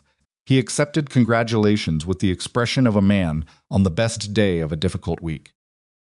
He looked, he thought, approximately correct. Song-ho found him near the window. He was in a gray suit, well cut, the kind of clothes that communicated understated money. He put his hand on Min-jae's shoulder and said, "You look good." And Min-jae said, "I had a good night." And his uncle studied his face for just a half second, longer than the sentence warranted. "Everything is in place," Song-ho said. "It is," Min-jae agreed. He moved on before Seong-ho could say more. He had cataloged the room in the first 3 minutes, identified the 4 men he didn't recognize, who carried themselves with the posture of operational personnel rather than wedding guests. Noted their positions near the rear exits and the side corridor, filed their faces and their sightlines. Do-hyun, from the technical booth, had already sent a confirmation text. In position, hardwire connected. Playback ready. One text, 3 words enough. Taewon arrived at 9:55. He was a larger man than photographs suggested, broad through the shoulders, a face that held authority the way some faces held, aged, deep-set and certain. He moved through the room with the comfort of a man who knew the outcome. He found Song-ho, and they spoke for 40 seconds near the corridor entrance, something brief and confirmatory, both of them looking at ease. Min-jae watched this exchange from across the room while appearing to speak to a shipping executive from Rotterdam. He watched Taewon and Song-ho and felt the thing in his chest that had been building for 3 days finally arrive at its final form. Not rage, exactly. Not grief. Something past both of those. Something that felt, in its particular coldness, like clarity. Yuna came through the side entrance at 9:58, which was 2 minutes ahead of schedule, which meant she was managing her nerves, whether or not her face showed it. She was in white, of course. She was in white, and the dress was remarkable, and she had done everything right with her appearance, and she moved with the practiced grace of a woman who had been preparing for exactly this presentation for a long time. She looked at Min-jae when she saw him, and her face did the thing it always did. The softening, the private smile, the suggestion of a connection that existed only between the two of them. He had believed that expression for 8 months. He looked at it now and tried to remember what it had felt like to believe it. She took his arm. "Nervous," she murmured. "No," he said. "You?" A small laugh. "A little." She squeezed his arm. "It'll be over soon." "Yes," he thought. "It will." The ceremony began at 10:14. Delayed 14 minutes by the logistics of 350 guests, and a venue that had slightly miscommunicated the guest flow to its own staff. This was a normal delay, and nobody reacted to it, and the 14 minutes had allowed Do-hyun to send 2 additional confirmation texts, both received, both clean. The efficient was a man Min-jae had met twice and selected because he was efficient, and because Yoon-cha had approved him, which, in retrospect, told Min-jae something he hadn't been positioned to understand at the time. He stood at the altar under the high ceiling of the former bank vault, with its marble and its light and its weight of occasion, and he watched Yuna walk the aisle toward him. And the room was full of the held breath that rooms full of people always hold in that specific moment, and he thought about Zora in the car 2 blocks away, waiting for the signal. The ceremony proceeded. Vows were read. The language of commitment was deployed. Min-jae said the right things in the right places. Not the final vows, not yet, but the responsorial portions, the acknowledgments, the affirmations that the ceremony required before the altar moment. He watched the screens behind the altar, dark, ready. The jammer was up in the balcony and aimed and waiting, and the people who had placed it were somewhere in this room watching Min-jae's hands and his face for the moment he reached for the drive. The efficient reached the culminating question. He looked at Min-jae. "Do you, Kang Min-jae, take this woman?" Min-jae looked at Yuna. She was looking back at him, and for a moment, just one something in her face flickered. It was not guilt. It was something more complex than guilt.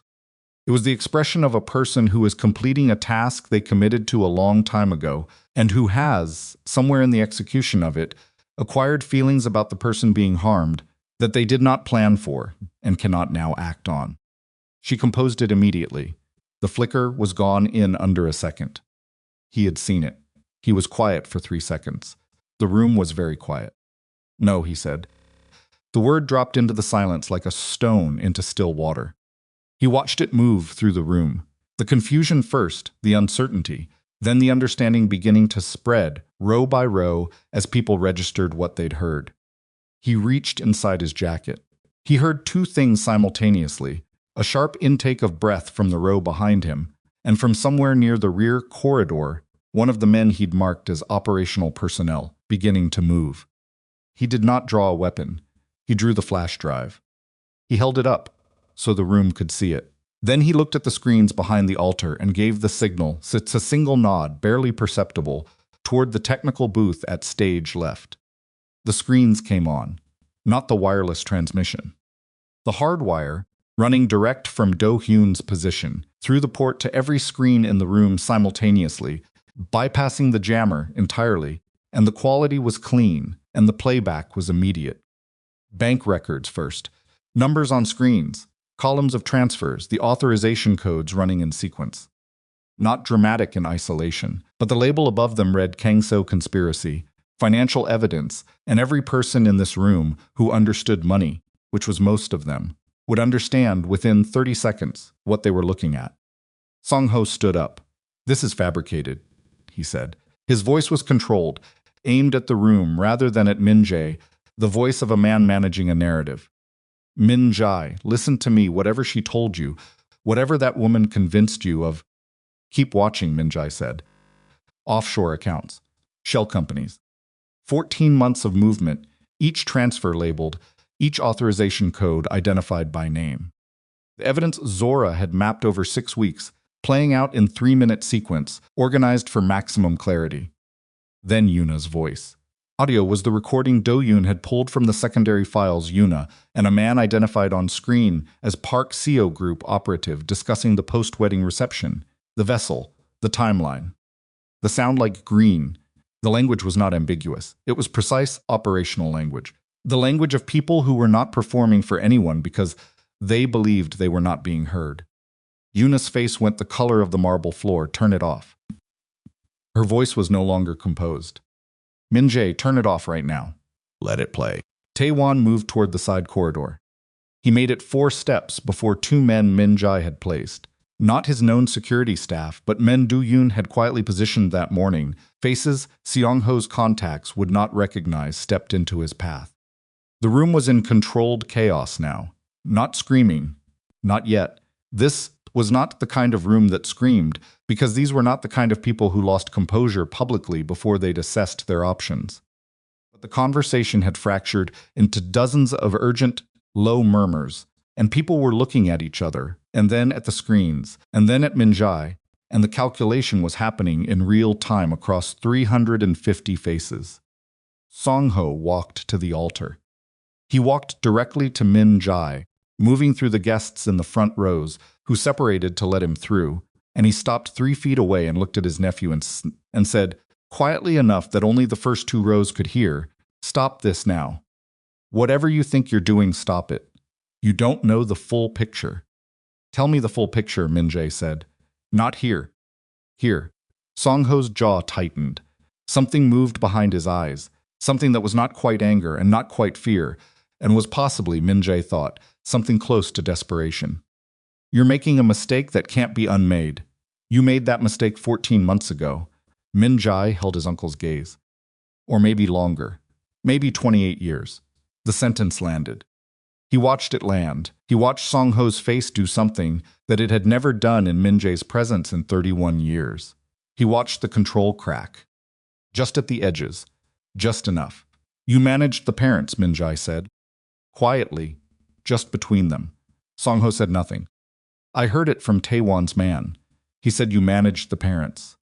I've been carrying that sentence for 3 days." Min-jae's voice did not waver. He had decided it would not waver. "Tell me what it means. Say it here, in front of every person in this room, or I play the recording."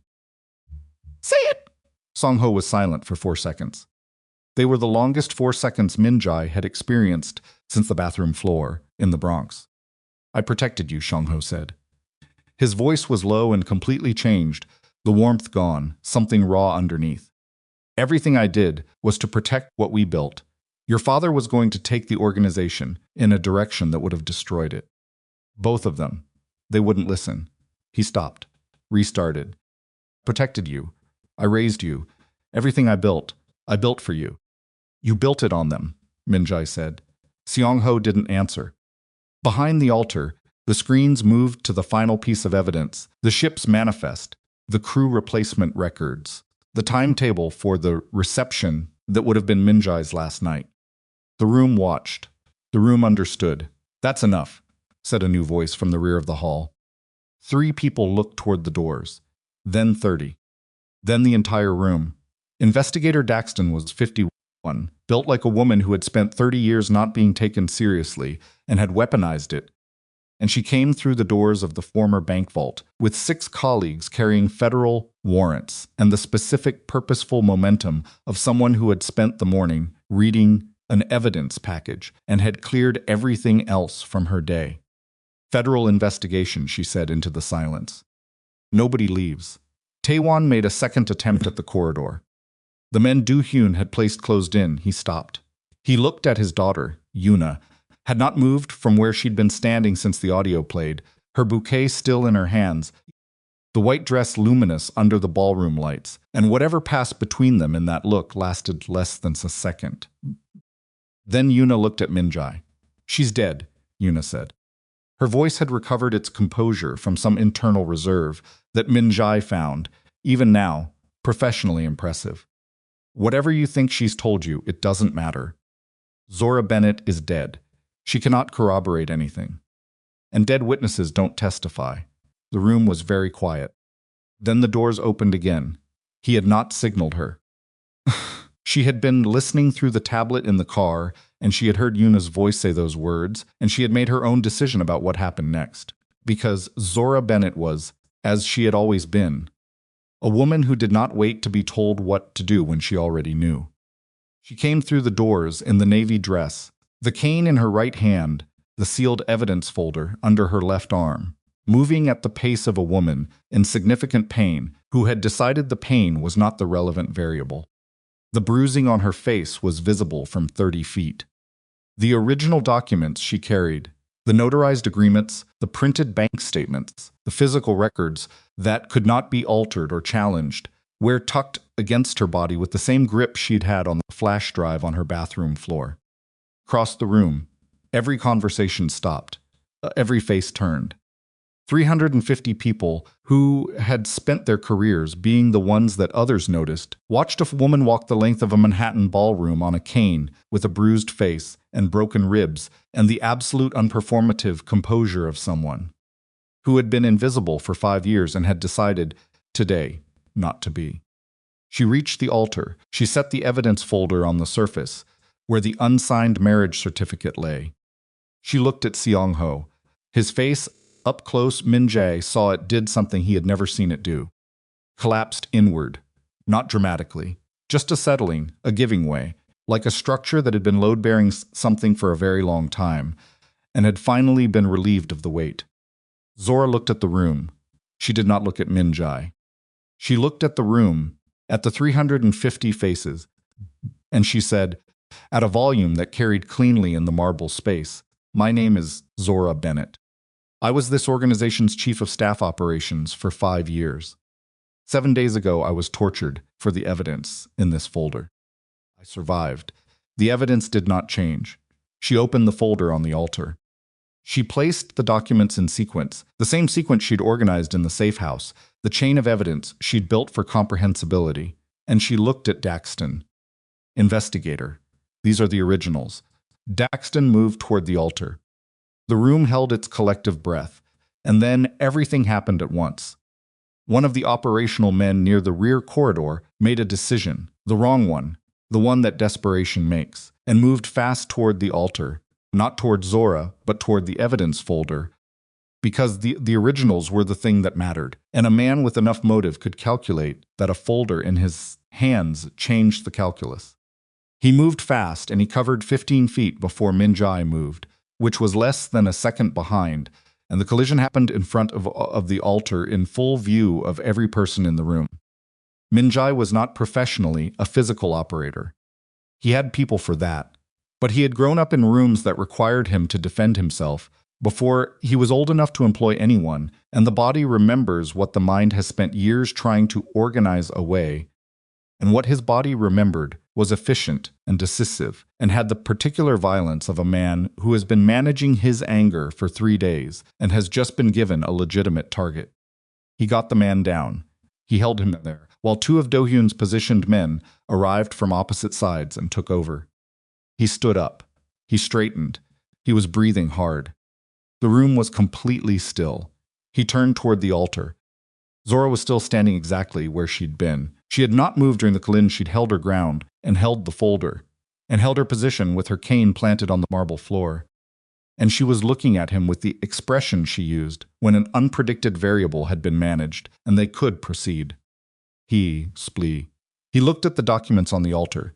He looked at Daxton, who had positioned herself beside them with the professional immovability of the federal government. He looked at his uncle. Song-ho was still. The man who had raised him, who had shaped him, who had sat across 31 years of dinners and conversations and silences from him, was standing in a room full of witnesses, with the evidence of everything he'd done arranged on the altar where his nephew's marriage certificate should have been, and he was simply still. "It's finished," Min-jae said. He said it to Sung-ho and only to Sung-ho. Quietly, the rest of the room could hear it or not. The sentence was not for them. Sung-ho looked at him for a long time, and then he said, so quietly that Min-jae had to read it as much as hear it, "I'm sorry about your parents." Min-jae looked at his uncle, the only father he'd known, the architect of everything, the man at the center of every betrayal, and he felt the thing in his chest do something complicated and final. Something that was not forgiveness and was not hatred, but was the specific exhausted grief of a person who has just watched the last version of something they needed to be true come apart for good. "I know you are," he said. Daxton's people moved in then, and the warrants were presented, and the machinery of consequence began its particular grinding work. And the most powerful wedding in New York's underworld became the most public collapse of an organization since the federal files that Daxton's office would later classify as the Kang Seo matter began accumulating. On her desk at 2 a.m, 3 days before, Yuna was surrounded near the side corridor. She did not struggle. She looked at her father as he was taken, Taewon's face closed and remote, the face of a man who had made his calculation and run out of alternatives, and her expression was in composure in a way that had nothing to do with composure and everything to do with the particular blankness of a person, watching the structure they've lived inside come down. She looked at Min-jae once, before they walked her out. He looked back. He did not speak. Neither did she. Then she was gone, and the doors closed, and the room began to breathe again in the halting, uncertain way that rooms breathe when the thing everyone feared has happened, and they are only now beginning to understand they survived it. Min-jae turned around. Zora was still at the altar. She was holding the cane with both hands, now, which was the first sign she'd given since entering the room that the effort was costing her at the rate it was costing her. The evidence folder was with Daxton. The documents were in federal hands. Her part, the specific part she had assigned herself, was done. She looked at him. Her face was very tired and very still, and the bruising caught the ballroom light in a way that made him want to look somewhere else. And he didn't look somewhere else. "You all right?" he asked. She considered the question with the seriousness she brought to every question worth answering. "I'm standing," she said.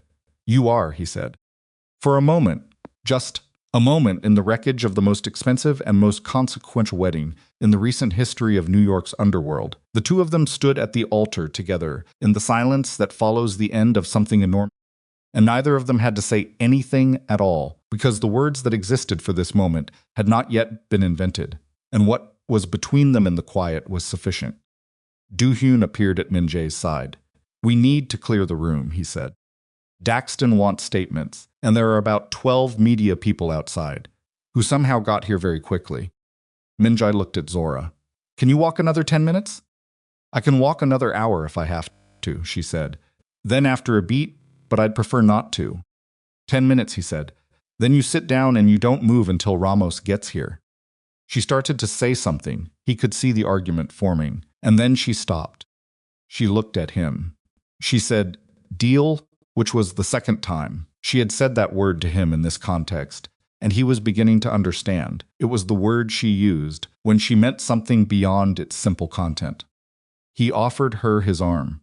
She took it, and they walked out of the former bank vault together, and the cameras outside caught the image that would run in every paper the next morning. The mafia boss and the woman everyone had overlooked, walking out of the rubble of a conspiracy she had dismantled at the cost of everything except her life. And in every photograph she was not behind him. The statements took 4 hours. Daxton ran them in sequence, Min-jae first, then Do-yoon, then a preliminary intake from Zora that Daxton cut short herself after 20 minutes when Ramos arrived and made clear, in the specific language of a physician who was done being ignored, that his patient had broken ribs and had been on her feet for 6 hours, and the rest of the interview would happen in a medical setting, or not at all. Daxton looked at Zora, at the bruising, at the way she was holding herself in the chair, at the cane, and agreed without argument, which told Min-jae something about Daxton that he filed away. The venue cleared slowly. The guests left in the particular manner of people who have witnessed something they are still calibrating, not fleeing, not lingering, but moving with the slightly dazed purposefulness of individuals who need to get somewhere private to decide what they saw and what it means for them. Several of them would make phone calls in the next hour that would have consequences in 3 countries. Several of them would not. The proportion was roughly what Min-jae had expected. The press had been outside in numbers that surprised him. Someone had tipped them, not Daxton's office, which was careful about these things, and not his own people, which meant one of the guests had made a call before they left. And that was a calculation he didn't have energy for today. The photographs happened, whether he engaged with them or not. He chose not.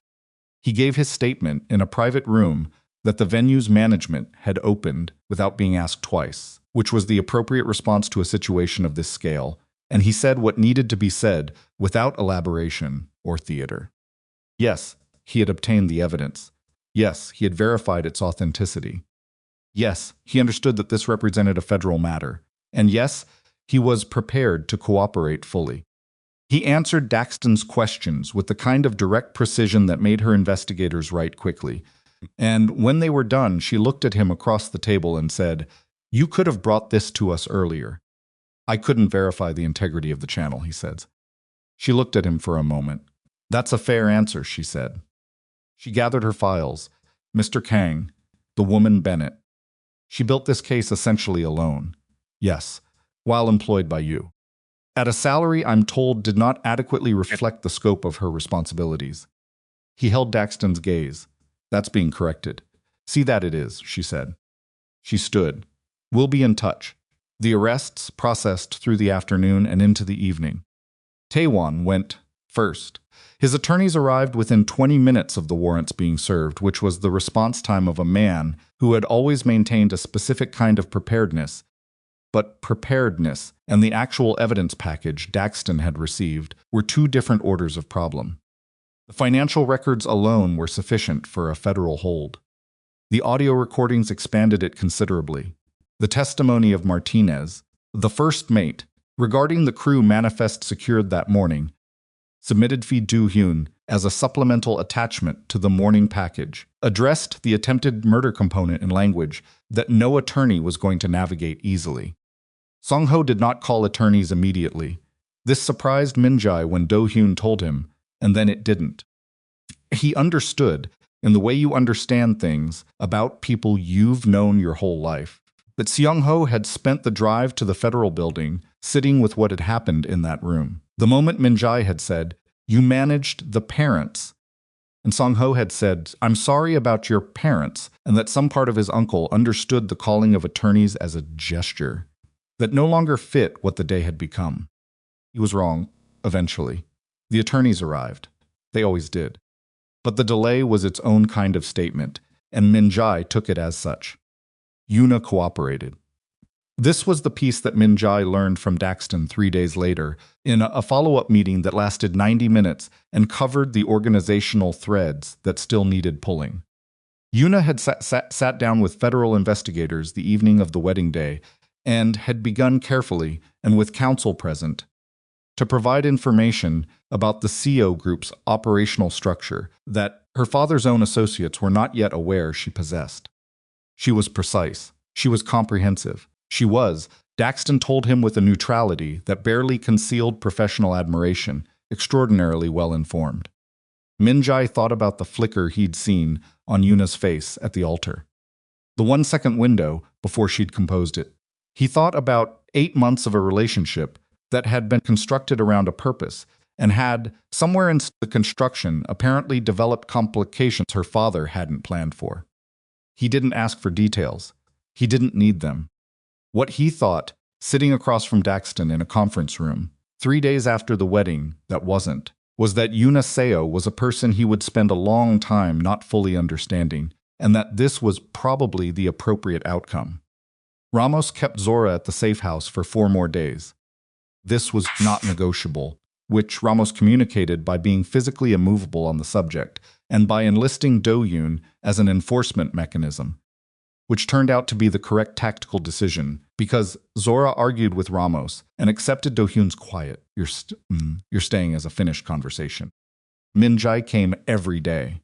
Not all day. The organization had immediate operational needs that required his attention, a restructuring that started from the moment the arrests were processed and didn't slow down. But every day, in the late afternoon, he came to the safe house and sat in the chair he'd been sitting in since the night he broke down her apartment door. They didn't always talk. Sometimes she was working. Sometimes he was. The particular silence that had developed between them over the course of a week in small spaces under stained pressure had become something neither of them needed to annotate. On the second day, she asked him about his parents. She asked it directly, without prologue, which was her way. He had been reading something on his phone and she had been making notes, and she looked up and said, "Do you want to talk about your parents?" He set the phone down. He thought about the question. Not the answer, the question itself and whether he was ready for the conversation it would open. Then he thought about the fact that he had been not ready for this conversation for 28 years, and that not ready was a condition he'd mistaken for a permanent state rather than a prolonged deferral.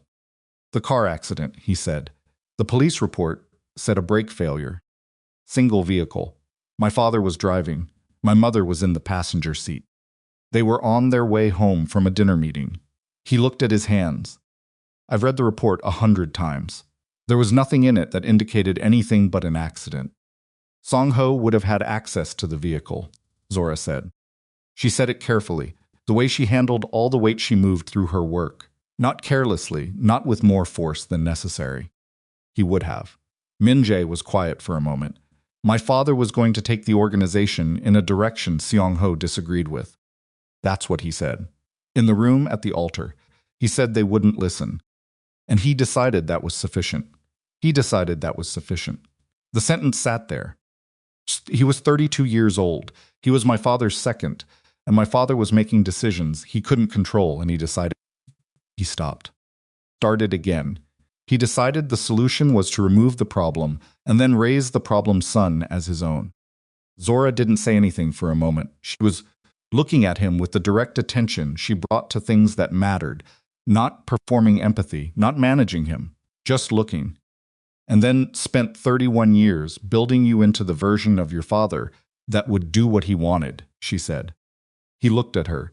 He hadn't framed it that way. He turned it over and found it fit. Yes. And when the person you built started making decisions you couldn't control, he found Taewon, Min-jae said, and he found Yuna. And he tried to do it again. The room held that. Outside, the city moved through its ordinary afternoon, the sound of it coming through the walls in the indistinct way city sound always comes through, walls present, ambient, indifferent to the specific weight of specific rooms. What are you going to do with it? She asked. He looked at her. With what you know about your parents. He considered this for a long time. The federal case covers the conspiracy against me and against the organization, he said.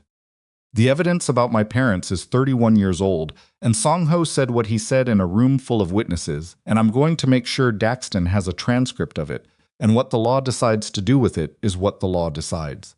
He paused. He stopped. found different words. I can't spend whatever comes next in a trial over something I can't recover. My parents are gone.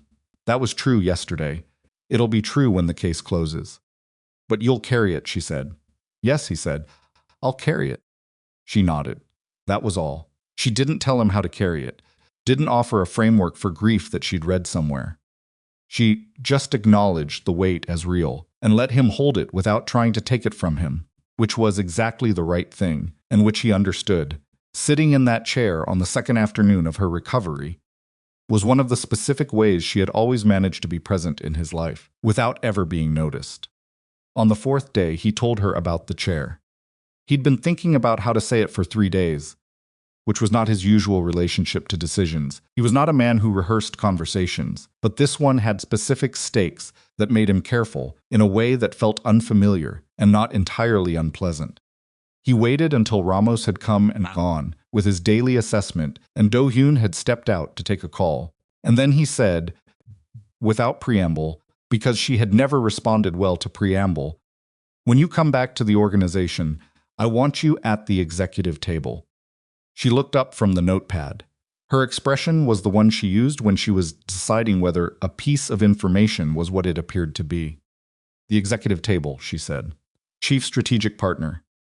Equal authority on every major operational decision. Your own team, your own budget. Direct reporting to me and to no one else, he held her gaze. Not an assistant's role with an expanded title. A partner's role.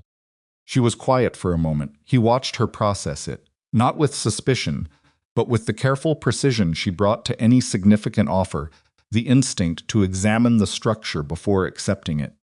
That's a significant change to how the organization operates, she said. Yes, the existing executive team is going to have reactions. They'll have reactions and then they'll adjust, he said. Or they'll leave, and I'll find people who adjust. She looked at him. Why? The question was direct enough that it deserved a direct answer, and he had one which he'd been refining for 3 days into its most accurate form.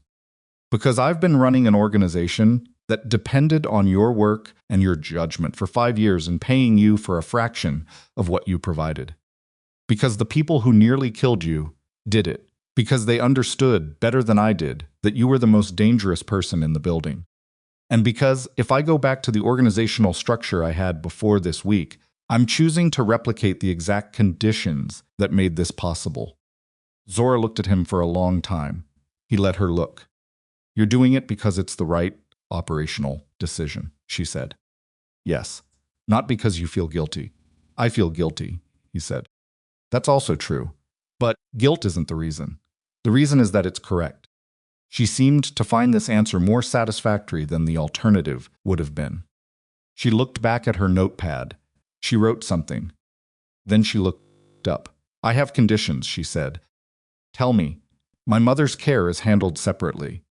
Not as compensation, not as a line in my employment agreement. As a separate arrangement that exists regardless of my employment status. If I leave tomorrow, it continues. Done. My team is my team. I hire, I manage, I evaluate, no interference. Done. And I'm not invisible anymore. She said it without heat, without performance. Just as a fact being established. Meetings I'm in, I'm not taking notes while someone else talks. Decisions I'm part of them with my name attached. No more standing in the back of rooms. Done, he said. And I'll say that publicly, not just internally. She studied him. You don't have, there were 350 people in that room when you walked in, he said. And there are going to be questions about what happened and who was responsible for exposing it. I'm going to answer those questions accurately. He held her gaze. You found it. You built the case. You survived being silenced and walked into that room and put the evidence on the altar. That's the story. The accurate story. Zora was quiet for a moment. He thought he saw something move across her face. Not the controlled operational surface she maintained in professional contexts, but something beneath it. Something that had been under sustained pressure for a long time and was only now, incrementally, beginning to release. All right, she said. Deal. He visited Zora Bennett on the 5th day. The Westchester facility was the kind of place that tried hard to feel like something other than what it was: good landscaping, careful lighting, staff who'd been trained in the specific warmth of people paid to be warm, and it mostly succeeded, which was, Min-jae thought, the most that could be asked of it. He had called ahead.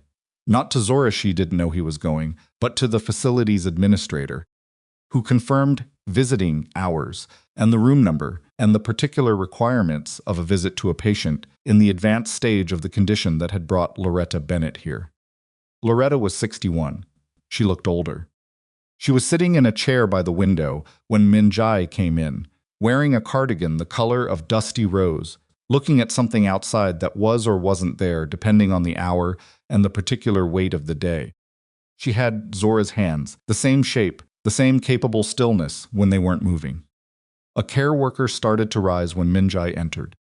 He gestured her back down. He pulled the second chair to the window and sat. He was not certain. Loretta knew he was there. He was not certain she didn't. He sat with her for 40 minutes, and he talked, sometimes, in the quiet way you talk to someone who may or may not be receiving what you're saying, about the weather outside, about the view from the window, about the fact that her daughter had done something extraordinary recently, and that he was sorry it had taken him this long to come and say so in person. He didn't explain the details. The details were not what the visit was for. Before he left, he spoke to the administrator. He arranged the financial structure that Zora had specified, a separate account, irrevocable, tied to the facility's care agreement in a way that would continue regardless of any other variable. The administrator listened carefully and asked appropriate questions and said that everything could be arranged. Min-jae thanked her and left. He sat in the car in the parking lot for a while before he drove back. He thought about Loretta's hands. He thought about Zora's hands, the same shape, on the laptop in the safe house, at 3 in the morning. He thought about what it costs a person to spend 5 years giving the best of themselves to a structure that doesn't see them. A sound like green wood splitting, coming home every night to medical bills and an empty kitchen, and the knowledge that the person they're protecting would not in that moment have known their face in a crowd. He had not known her face in a crowd. He was honest with himself about that. He had known her competence and her reliability and the specific texture of her professional presence, and he had mistaken that knowing for something larger than it was, and the mistake had been comfortable because it had required nothing of him. The week had required something of him. He was still taking stock of what it was and whether he had enough of it. But he drove back to the city and went to the safe house, and Zora looked up when he came in and said, "You went to see her?" And he said, "Yes," and she looked at him for a long moment, and then looked back at her notepad, and didn't say anything more, and that was sufficient. The organization restructured over the following 3 weeks in ways that were painful and necessary in roughly equal measure. Cho, the harbor operations supervisor, resigned before he could be formally removed, a legal calculation by his attorneys, meaningless in terms of the evidence that would eventually reach Daxton's expanding case file. 2 additional staff members were identified through Do-hyun's internal review as having provided information to Seong-ho's network over the preceding 14 months. Both were removed. One cooperated with the federal investigation. The other retained counsel and said nothing, which was his right, and which produced its own consequences in the longer term. The shipping network required the most immediate attention.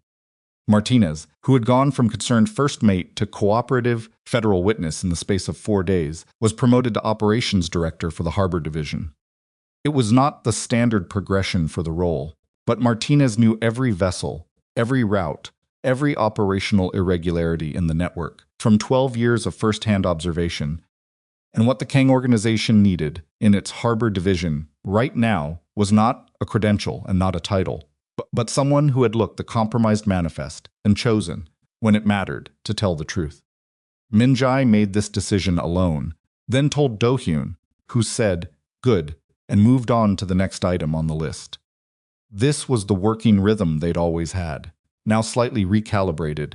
Do-hyun was operational, sharp, loyal in the way that had survived the 3 days of uncertainty test, and his value to the organization was unchanged. But the structure was changing around him, and he was changing with it, which was the only thing Min-jae required. Zora came back to headquarters on a Thursday morning, 3 weeks after the wedding. She came in at 8:15, which was her usual time, in her usual clothes, the understated blazer, the practical shoes, the organizational precision that was visible in the way she moved through a space. Except that the space was different. Do-hyun had overseen the office reassignment, personally, because Min-jae had asked him to, and because Do-hyun understood the importance of the physical architecture of rooms. The office at the end of the executive corridor, the one with the window that looked north, the one that had been empty since the previous head of strategy had departed 18 months ago, had been cleared, furnished, and equipped. She stood in the doorway and looked at it. Min-jae was in the corridor behind her. He watched her look. She went in. She set her bag on the desk. She looked at the window, at the view. She ran one hand across the desk surface. Not a sentimental gesture, more the gesture of someone confirming that a thing is real by touching it. Then she turned around. "There's a 9 o'clock," she said. "There is," he said. "I'll need the quarterly projections and the harbor restructuring summary before I go in." "They're already on your desk." She looked at the desk, looked back at him. For a moment brief, unguarded something passed through her face that was not quite a smile, but was the thing that lives close to one. The thing that a person allows themselves when they have been careful for a very long time. And the carefulness is just for a moment, not required. Then she turned and picked up the quarterly projections and began reading. At the 9 o'clock, Min-jae pulled out the chair to his immediate right and said simply, "Zora," and she sat, and the room adjusted. Not all of it, not without friction. There were 2 men at the table who had been there for years and who had their own calculations about organizational hierarchy and who looked at Zora Bennett sitting in the chair at Min-jae's right and performed a rapid internal assessment. One of them, a senior logistics coordinator named Bae, opened his mouth, and Min-jae looked at him, and Bae looked back and read what was in Min-jae's face accurately and closed his mouth again. The other one said nothing and kept saying nothing for the rest of the meeting, which was its own kind of message. Zora did not announce herself. She did not frame her presence or explain her role. She read from the quarterly projections, asked 3 questions in sequence that identified 2 structural inefficiencies that no one else in the room had flagged, and proposed a reallocation of shipping resources in the wake of the harbor restructuring that was clean and practical, and immediately adopted. After the meeting, Do-hyun fell into step beside Min-jae in the corridor and said quietly, "It's going to take them about 2 weeks to stop being uncomfortable, and then they'll stop." "I know," Min-jae said. "Bae is going to be the longest." "Bae will be fine," Min-jae said, "or he won't be here." Do-hyun nodded. This was sufficient. The federal case developed over months, in the way federal cases do gradually, bureaucratically, with the grinding thoroughness that is both the system's greatest strength and its most exhausting quality. Taewon's legal team attempted 3 procedural challenges to the evidence chain, all of which failed. Because Zora had built the evidentiary case for precisely this eventuality for attorneys, who would look for the smallest inconsistency in the documentation, and had been denied by her construction of it any inconsistency to find. Sung-ho's case moved differently. He cooperated. Eventually, in the way a man cooperates when he has reached the end of his alternatives and is, perhaps also, in some part of himself, done pretending that what he did can be sustained by continued denial. His attorneys negotiated the terms. The cooperation covered the Kang Seo conspiracy in significant operational detail. It did not legally cover the question of Min-jae's parents. The evidence was 31 years old. The records of the vehicle were long gone. And what Sung-ho had said in the ballroom was a statement that his attorneys characterized as emotional and ambiguous under the pressure of the moment. Min-jae had expected this. He had prepared for it, in the way you prepare for things you cannot change, not by forgetting them, not by resolving them into something acceptable.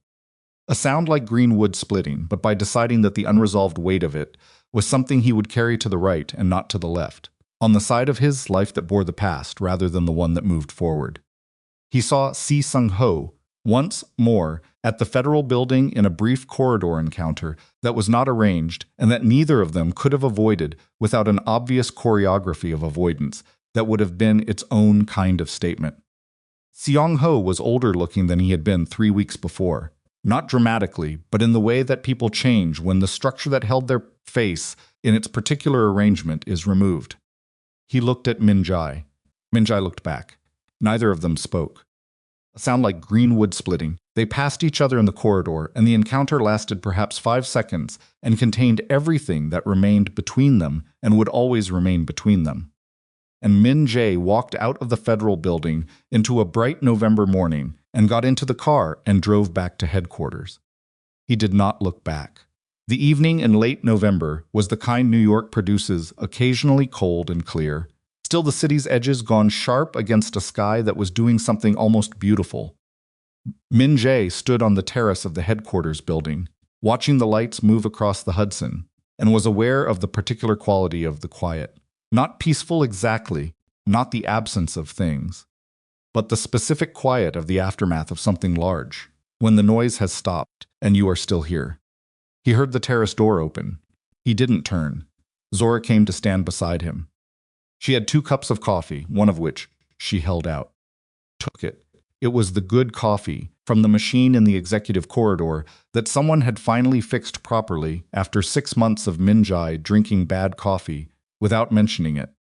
They stood for a moment without speaking. The Hudson caught the lights from the Jersey side and moved them.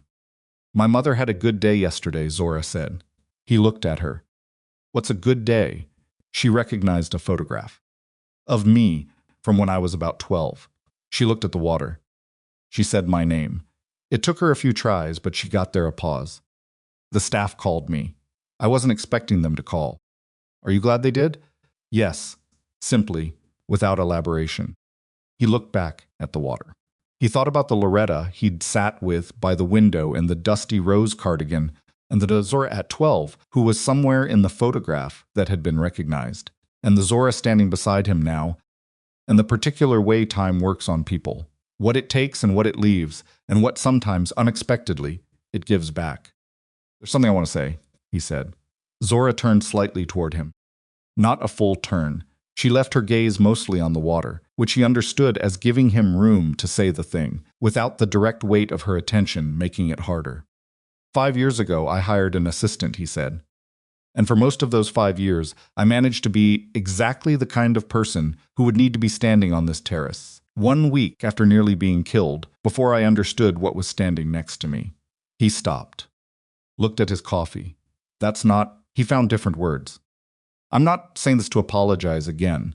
I'm saying it because I want to be someone who says true things out loud, and that's a true thing." Zora was quiet for a moment. "I knew you weren't looking," she said. "That wasn't." She paused. "I'm not someone who waited for you to look. I did the work I did because it was the work I was doing.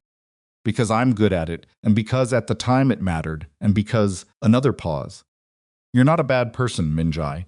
You were a person moving fast inside a structure that rewarded not looking too closely at the people around you.